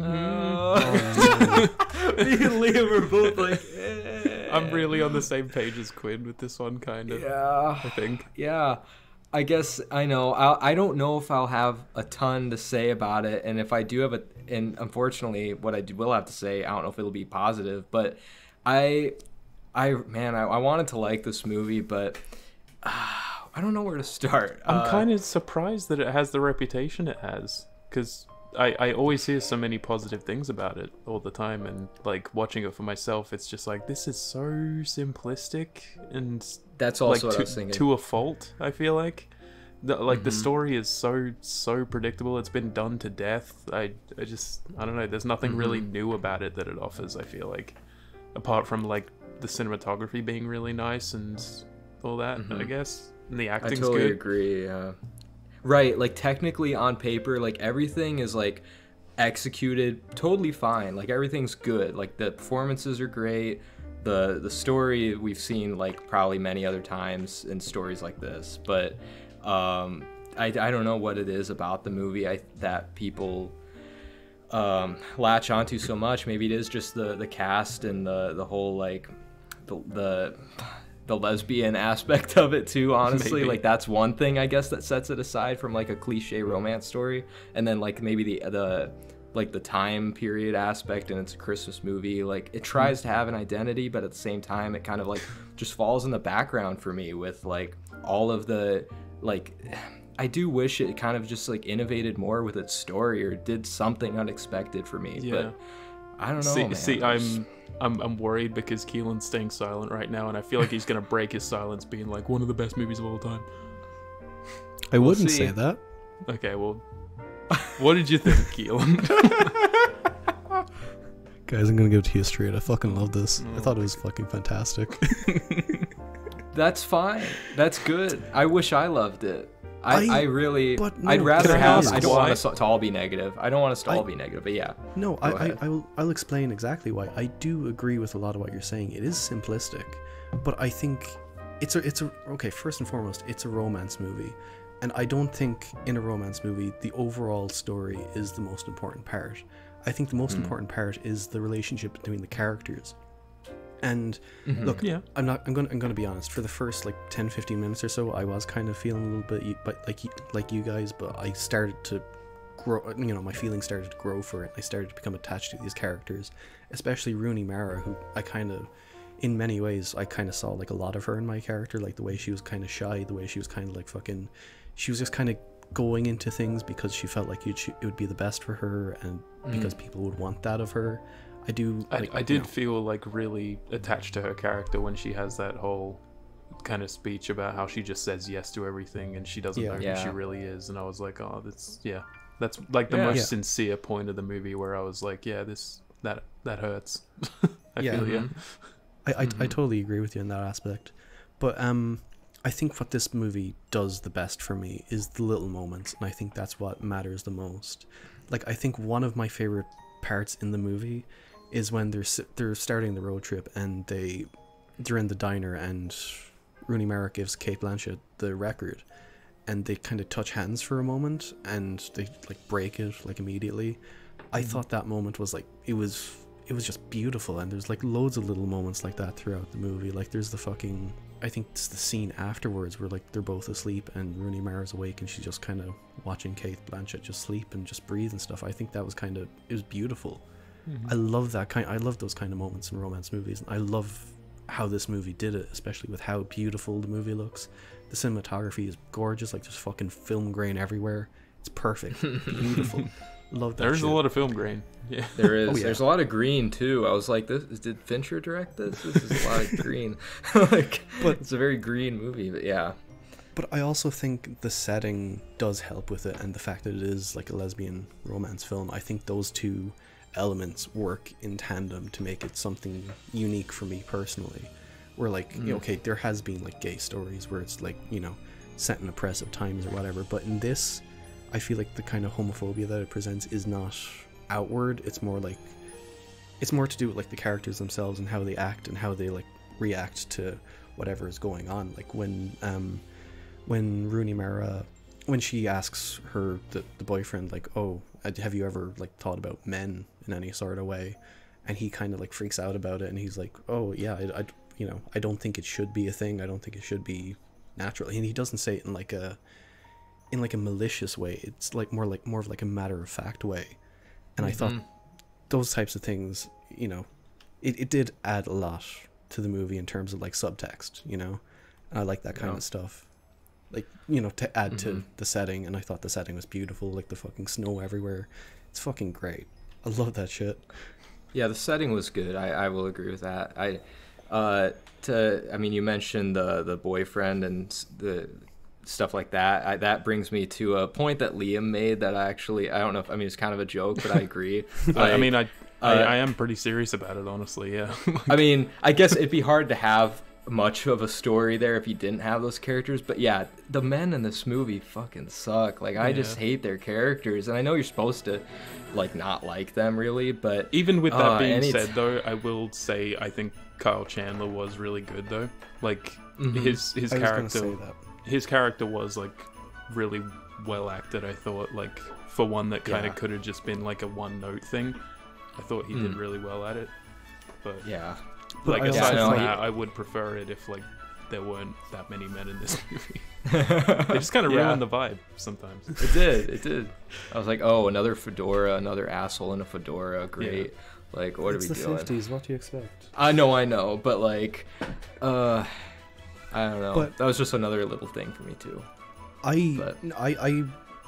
Okay, I can see where you're coming from with the other male characters. Like, but I don't think I'd go so far as to say like I hated them or anything. I feel like their roles were kept minimal. Like, they didn't detract for anything. I think the only two major men in the movie were Rooney Mara's boyfriend and Kate Blanchett's husband.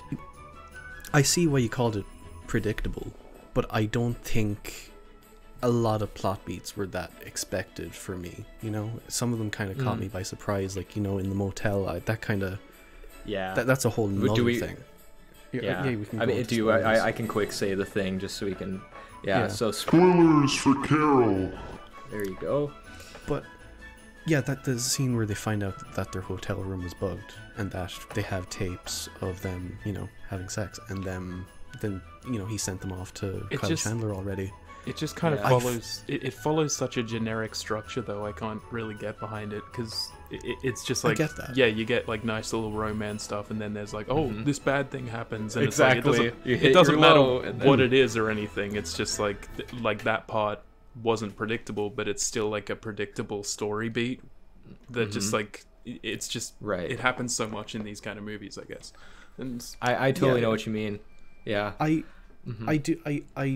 I see where you're coming from with that, but in this instance, it didn't feel like it was following check marks. It felt natural for the plot, and I enjoyed that, especially where that bad moment, you know, that them discovering the tapes or whatever, especially where that's placed, like after the bedroom scene.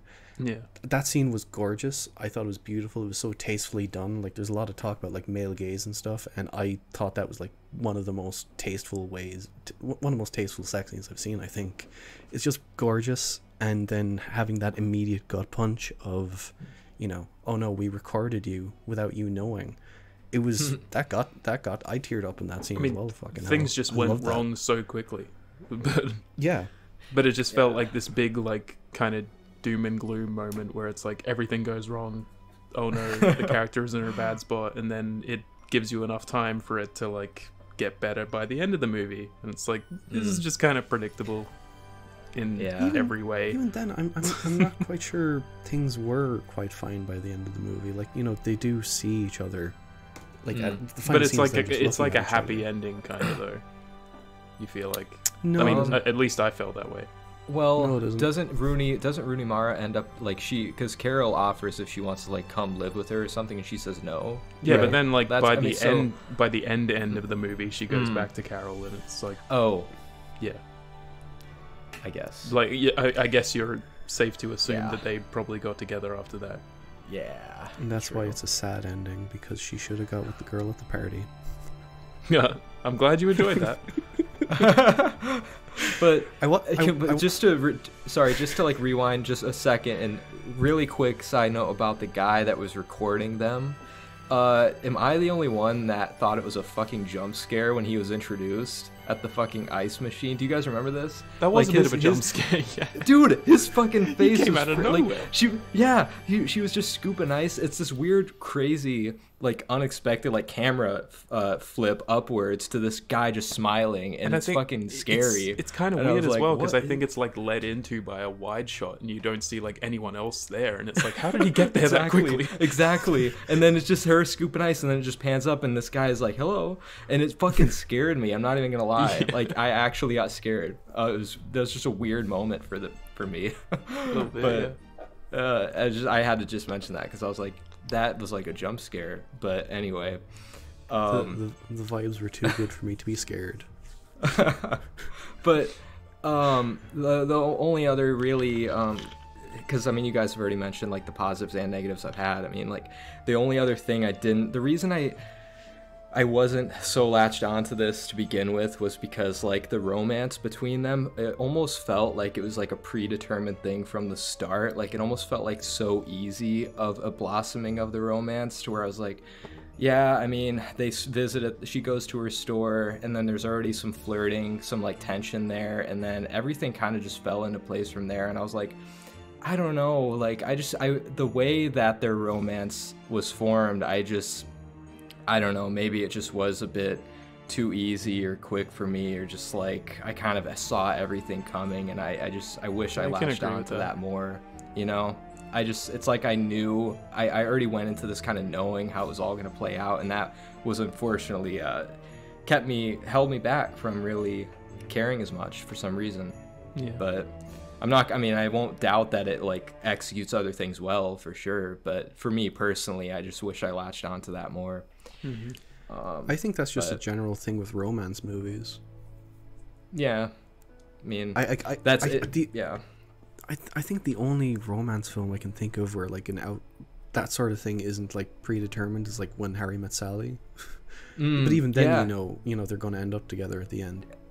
That is a good example of like an unconventional romance movie. I just wish we had more like unconventional romance movies, but this was just kind of by the numbers. But yeah, like in Harry Met Sally, it's like they try and stay friends for a long time and try and see if a platonic relationship can actually be a thing. That's like one reason, and the writing is just so damn good in that movie. But like that's just another reason why, yeah, that's one of my favorite romance movies for sure. Because like it's not your typical structure. Yeah, it's amazing, but like it's not your typical structure. But anyway, I mean, I'm glad that you and most people like the movie. I really wish that I liked it more. I don't know. For me, it was just a forgettable movie in my opinion. It's very forgettable for me too. That's like the word for it I'd use. Yeah. Yeah, like not bad, but just forgettable. And to be honest, for me, that's almost worse than being bad. I think the best thing about it is Rooney Mara's character. I think her character is really good.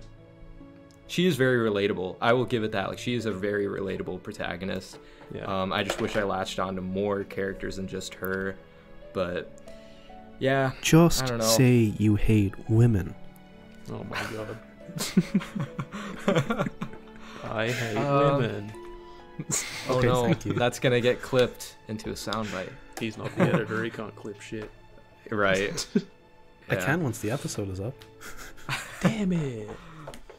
When our podcast blows up and becomes famous, then they're gonna look back and find that one little clip and then cancel you just because of that. Yeah. That's how it works these days. I'm gonna sink this ship. Yeah. Scores? I gave it a 5 out of 10. It's okay. It's in the middle, but I just will never watch it again, honestly. It does a lot of things good, like technically, but emotionally I was just not attached at all. I wish I was though. Yeah. But I'm probably feeling like a 5 or a 6 right now. Yeah. Yeah. Sorry, Keelan. 10 out of 10. Let's get to questions. 10 out of... No way. No way. I loved it, guys. I loved it, guys. That much. God damn. I loved it. I really loved it. I loved it. Yeah, laugh it up. No, I'm just like, it was not, I don't know. I wasn't expecting it. I think Carol would have been better if it was all Muppets. That'd be cool. Come on. That would have been... Yes, amazing. Carol with Muppets. That would have been great. All right, I guess we'll get on to listener questions. All right, first from Movies That Don't Suck. He said, favorite bad Christmas movie. Huh? Oh my god, really? I do. There's a movie called, it's another lesbian romance movie actually. It's called Happiest Season. Happiest.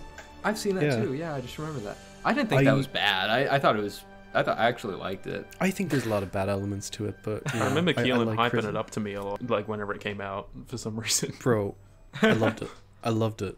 It's fantastic. But also, I like Kristen Stewart, I like Aubrey Plaza, I like Mackenzie Davis. They're great actresses. Yeah, I don't know. I guess I'd say Happy Season as well. I mean, even though I don't think it's bad, I don't know. I really don't. A bad Christmas movie that I like? Probably Bad Santa 2. Bad Santa 2 I like, even though it's fucking... Probably it's stupid. I haven't seen Bad Santa 2, but I do like the first one. Not, I mean, it's not great or anything, but I really enjoy like Billy Bob Thornton's whole like chemistry with that kid. It's hilarious. I don't like it, but I don't think it's a bad movie. I don't think lots of people consider it a bad movie. I think most people like it. Really? I didn't say Bad it was Santa a bad movie. 2? I was just tying that into Bad Santa 2. Oh, that's Are you true. talking about Bad Santa 2 or 1? I've only seen the first one. I didn't like it at all. Oh yeah. Bad Santa 2. sorry. I just want to quick see the Letterboxd average. It has a 2.4 average on Letterboxd, so I'd say that's not very good. But the opening scene, and this is not spoiling, the opening scene is, I think, literally Billy Bob Thornton trying to hang himself. So I mean, it's just kind of, it's funny, but it's so dumb. Liam, answer the fucking question. Answer the fucking question. I don't know. I don't really. I don't like Christmas movies. Carol. Really? Yeah, Carol. Fuck it. Carol. Oh, That's his favorite bad Christmas. I think there are definitely bad like elements of Love Actually, but I still enjoy the shit out of that movie. So I guess I'd say that. Oh, another quick answer for me is probably Die Hard 2, because that takes place on Christmas Eve, and I don't remember it being like. Is it good? Because I haven't seen it in a long time. Maybe it's not bad. Maybe you're right, but I just really don't remember anything about it. But yeah, I should watch it. It's very forgettable compared to the first one, but like, actually, I like it. It's funny because Die Hard 2 feels more like a Christmas movie to me than Die Hard 1. That's my opinion, yeah. but nobody would probably agree. No, I'd agree with you. It is more Christmassy than the first. It is. The first one just actual happens snow. the first one happens to take place on Christmas. I think the most recent like bad Christmas movie I could say is Four Christmases. When I watched that on the plane on the way back home, I don't know why the fuck I did, but it was awful. Yeah, that was a True. strange idea. It's a terrible movie. That's true. Even though I do like anything Vince Vaughn, even if the movie's bad, so I would say that too. And I think I've seen that. It had a weird Jon Favreau performance too, which is funny. He's swole as But- fuck in that movie. It's He weird. is. He's jacked. Yeah. All right. From Brian's film log, he asked, "What is your favorite Christmas special?" Probably the SpongeBob Christmas special. I don't know. I will say White Christmas by Black Mirror. Oh, there you go. Oh yeah, that Yeah. I would say that too, if you can count that. I guess yeah. I'm counting that shit. That shit is fucking amazing. Still It the best is. Black Mirror I've seen. It's the best episode of like the whole series probably. Weird coincidence, I guess, but I was just looking through them and trying to figure out which one is my favorite. Doctor Who has like a lot of good Christmas specials, but I think my favorite one is Matt Smith's first one, which is called A Christmas Carol. So that ties in nicely. And it yeah. has Michael Gambon playing basically a version of Scrooge, but it's not Scrooge. From Yusa Farnham 026. I know I butchered that. Who the fuck is that? I don't know. I've never seen this name in my life, but I know I butchered it. But he said, "What do you think of Baldur's Gate 3 winning Game of the Year?" Oh, I guess. Damn, I didn't even see that question. We could have brought that up earlier. Haven't played it. Don't know. But Keelan, you said it deserved it. You think? It deserves it. It deserves it Yeah. for its scope alone and how fun it is to actually play. Moving on to Campo.reviews, he asked 3 questions. Out of these three, like the movies that we chose, which are you most likely to revisit and why? Eyes Wide Shut, hands down. It's one of my new favorite movies, honestly. Probably same. Yeah. I mean, I enjoy the Muppets slightly more, but like, I don't know, there's like more to unpack with Eyes Wide Shut, and I feel like I'd gain more out of it with more rewatches. So yeah. Purely taking into account, like, you know, the themes of the movie and length, I gotta go with Muppets. That's fair. I loved all the movies we talked about, but I think Muppets is probably the one I'd probably rewatch the most because the other two, you know, It seems they like an require easy. a bit more out of you. Yeah, it seems Probably like a an bit more easy out of movie to just throw on, like the Muppets, Yeah, you know, exactly. anytime. But Eyes Wide Shut, like, I mean, just on a random time, like, I'm gonna put on Eyes Wide Shut. I don't know if that's as easy to just like get in the zone for. Bring But- over a girl, you're just like, hey, you want to watch Eyes Wide Shut? Good first date movie, yeah. Hey, keep That in mind is- one of my not first dates or whatever, but like around the time that I was like getting into films and had a date or whatever, I showed her The Room and Irreversible in the same night, so you can't do worse than that. That is just horrible. Showing a girl Irreversible is the most riskiest thing I've ever heard in my life. That is She enjoyed ballsy. herself? No, that's good. But you were rolling the dice there. That's crazy. Long time. I don't remember when. 2019. But no, and we never became a thing. But like, I was hanging out with this one girl, and I think the movie that I showed her was The Shining. That was the first movie I showed her. So also kind of a psychotic, fucked up movie. And she thought it was weird. She kind of like seemed like, why are you showing me this? So yeah, she wasn't that the never one turned into anything. She was not. Another question he asked was, which Muppets Christmas movie is better? Wait, what? Is there more than one? There's 2 Muppets Christmas movies. I haven't seen the other one. I've only seen the Muppet Christmas Carol, so it's safe to say we all prefer A Christmas Carol. Yeah. Next question, please. Yeah, and this is probably the one that everyone talks about, so yeah. Why is Muppets Christmas movie Carol the best version? That was also from Campo, his last question. I mean, Rewind an hour. Yeah, you already got the answer if you made it this far. From Sarah's Popcorn Chat, what's your favorite Christmas genre? Example, horror Christmas or comedy Christmas? Comedy Christmas, hands down. I mean, all the best Christmas movies are comedies for me. I mean, I'm just not a big Christmas movie fan in general, kind of, so I don't know. I don't really mind what it is, just as long as it's good, really. Yeah. I don't really have a preferred genre. I can't think of any good Christmas horror movies, really. Maybe Black Christmas, but I haven't seen that. You could maybe partly count Violent Night. Krampus? Yeah, Violent Night you could partly count. It was a horror movie, and it was awful. It wasn't Wait, which awful. one? It was fun. Krampus? Violent Night. He didn't like Violent Night. Oh, I loved did it. not like it at all. I loved Violent Night. I thought it was so horror. much fun, and it's not horror. It's action comedy. Yeah. It's like Die Hard, but with Santa. I mean, that's basically what the fuck it is, you know. But I love that. I just thought it was fun. I didn't think it was anything too special, but it's fun. Yeah, it was really. I thought it was I really completely fun. forgot it existed until you said it. I'm gonna have to rewatch that this year. That's gonna be like a tradition for me if I need a good Christmas action movie. Christmas drama? I don't know. Yeah, I mean, All my favorite Christmas movies seem to be, dramatic. Like, there's stuff like, Home Alone, which, is a classic. That's a fun movie, but drama's still my that's- favorite genre, so I'd like, more Christmas movies like that, probably. And I'd like better Christmas romances than Carol, personally. That'd be nice. Yeah. But I don't know, you mentioned Home Alone, Keelan, and like to me, Home Alone is like a comedy up and down. I mean, that's like so. And I would say, I did. Yeah. I didn't mean to imply it was a drama. I was just saying like there's other things like other comedies like Home Alone and stuff like that. Yeah, I'd probably just say drama maybe, because like most of the Christmas movies that I really really love are just dramatic. I don't know. All my favorites happen to be comedies like Christmas Vacation, A Christmas Story, the Home Alone movies, How the Grinch Stole Christmas with Jim Carrey. I just think those are all fucking... The Grinch is great. Moving on to All Right, So Reviews. Is Eyes Wide Shut Kubrick's most overrated film? No. I'd probably say underrated. I think it's his... Yeah, I would agree. I think it's his most underrated, actually, after watching it. Well, maybe. I don't know.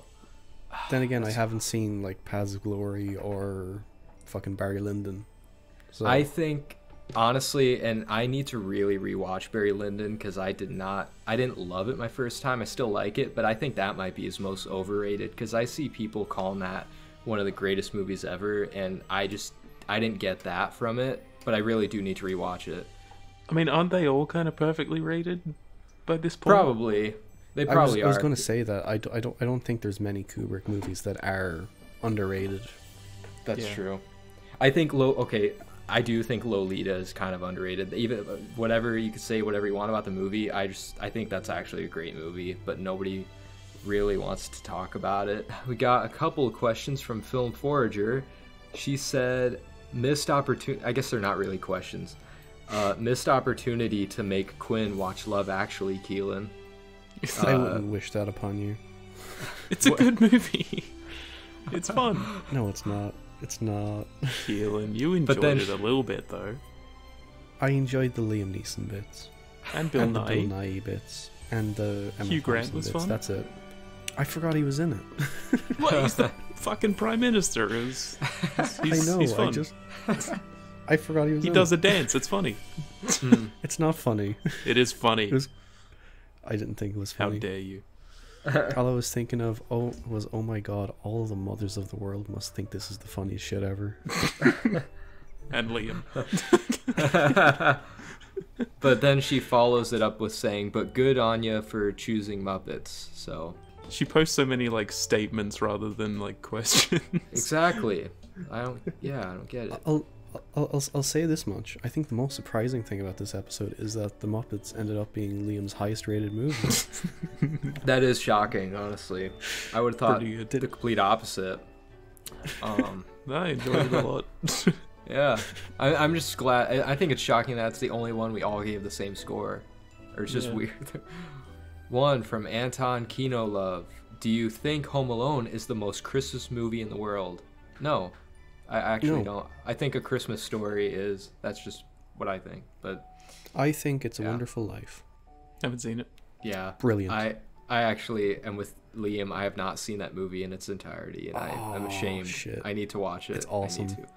It's really fantastic. I love it. I don't know. I would say A Christmas Story.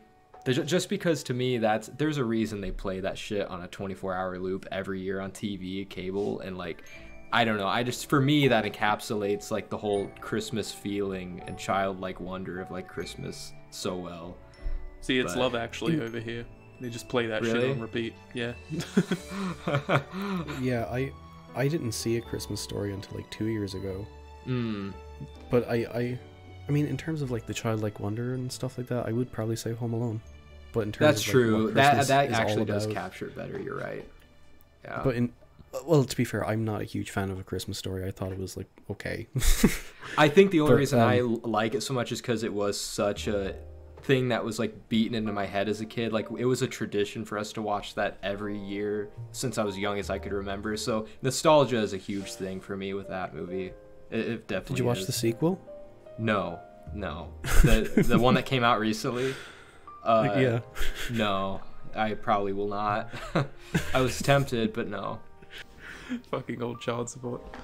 Thanks for the profane questions, but if you had to fuck one Muppet, which would it be? I'm not answering this. I'm just not. You have to answer it. You have to I answer refuse. I plead Scrooge. the fifth. Nope.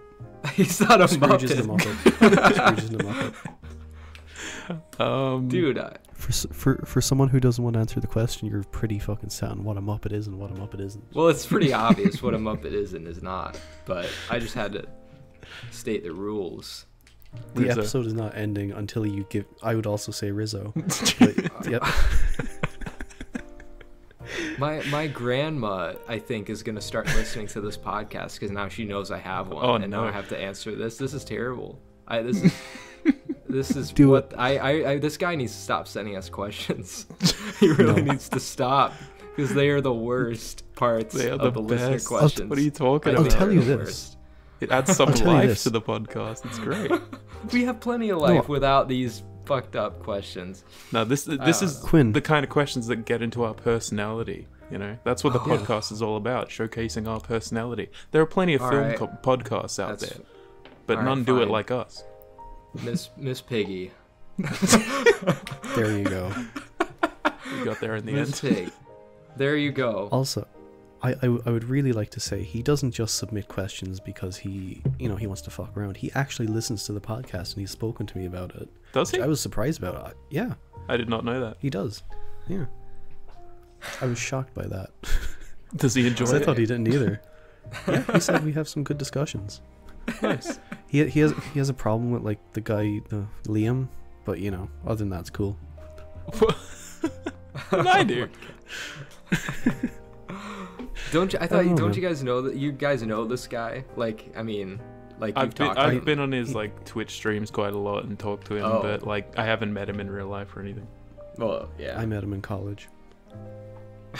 Yeah. Did you actually? No, you didn't. You did? I Yeah, did. they're good friends. Genuinely like, a friend. Oh, I didn't know that. I thought this was just another internet friend or something. No. He's like, No. yeah, he knows him. I have friends, Okay. contrary to popular belief. I'm sorry I doubted you. I was like, wait, that doesn't sound right. Keelan having a friend in real life? What? No, I'm kidding. Cannot believe it. Hey, bro, we're in the... It's okay. No, I So you're believe giving ya. a second Muppet you'd want to fuck now? No, I'm not. The Ghost of Christmas Present, then. Ghost The of Christmas Present. That's a good one. Yeah, he'd That really is a fuck great me one, up. actually. That's a good. He'd be tender. Anyway. He's just a jolly fella all around. All right, thanks for the questions. Before we move on to outro, my choice for the next topic, which we're getting close to the end of the year, and I think we did something probably similar to this last year. And instead of suggesting a specific movie or anything for us to do, I wanted us to just. It's basically like a yearly recap thing, like an end of the year, look back at the year, 2023 retrospective, talk about, I don't know, just like, it could be our favorite new movies that came out this year, our least favorite new movies that came out this year, our favorite first time watches that we had this year, our least favorite, our favorite fucking albums, games. It could literally be anything. I want this to be like, it'll be broad enough. Be a free-for-all. Like, yeah, and then we can also do like, in terms of the podcast, we could talk about like what were our favorite episodes this year that we did or something like that. Yeah, that'd be cool. Yeah, so just like a whole yearly retrospective. It'll be pretty loose, but I mean, yeah, that's fine. Anyway, you can find me on everything under Views by Quinn, Instagram, Letterboxd. Check out the link tree. And you can find me at Movies Music Me on pretty much everything. Check out the YouTube and Letterboxd and all that garbage. Yeah, guys, just look at the link tree in the bio. All my stuff is there. Stop. Terrible. Very Talking to uncomfortable the mic, episode towards the end.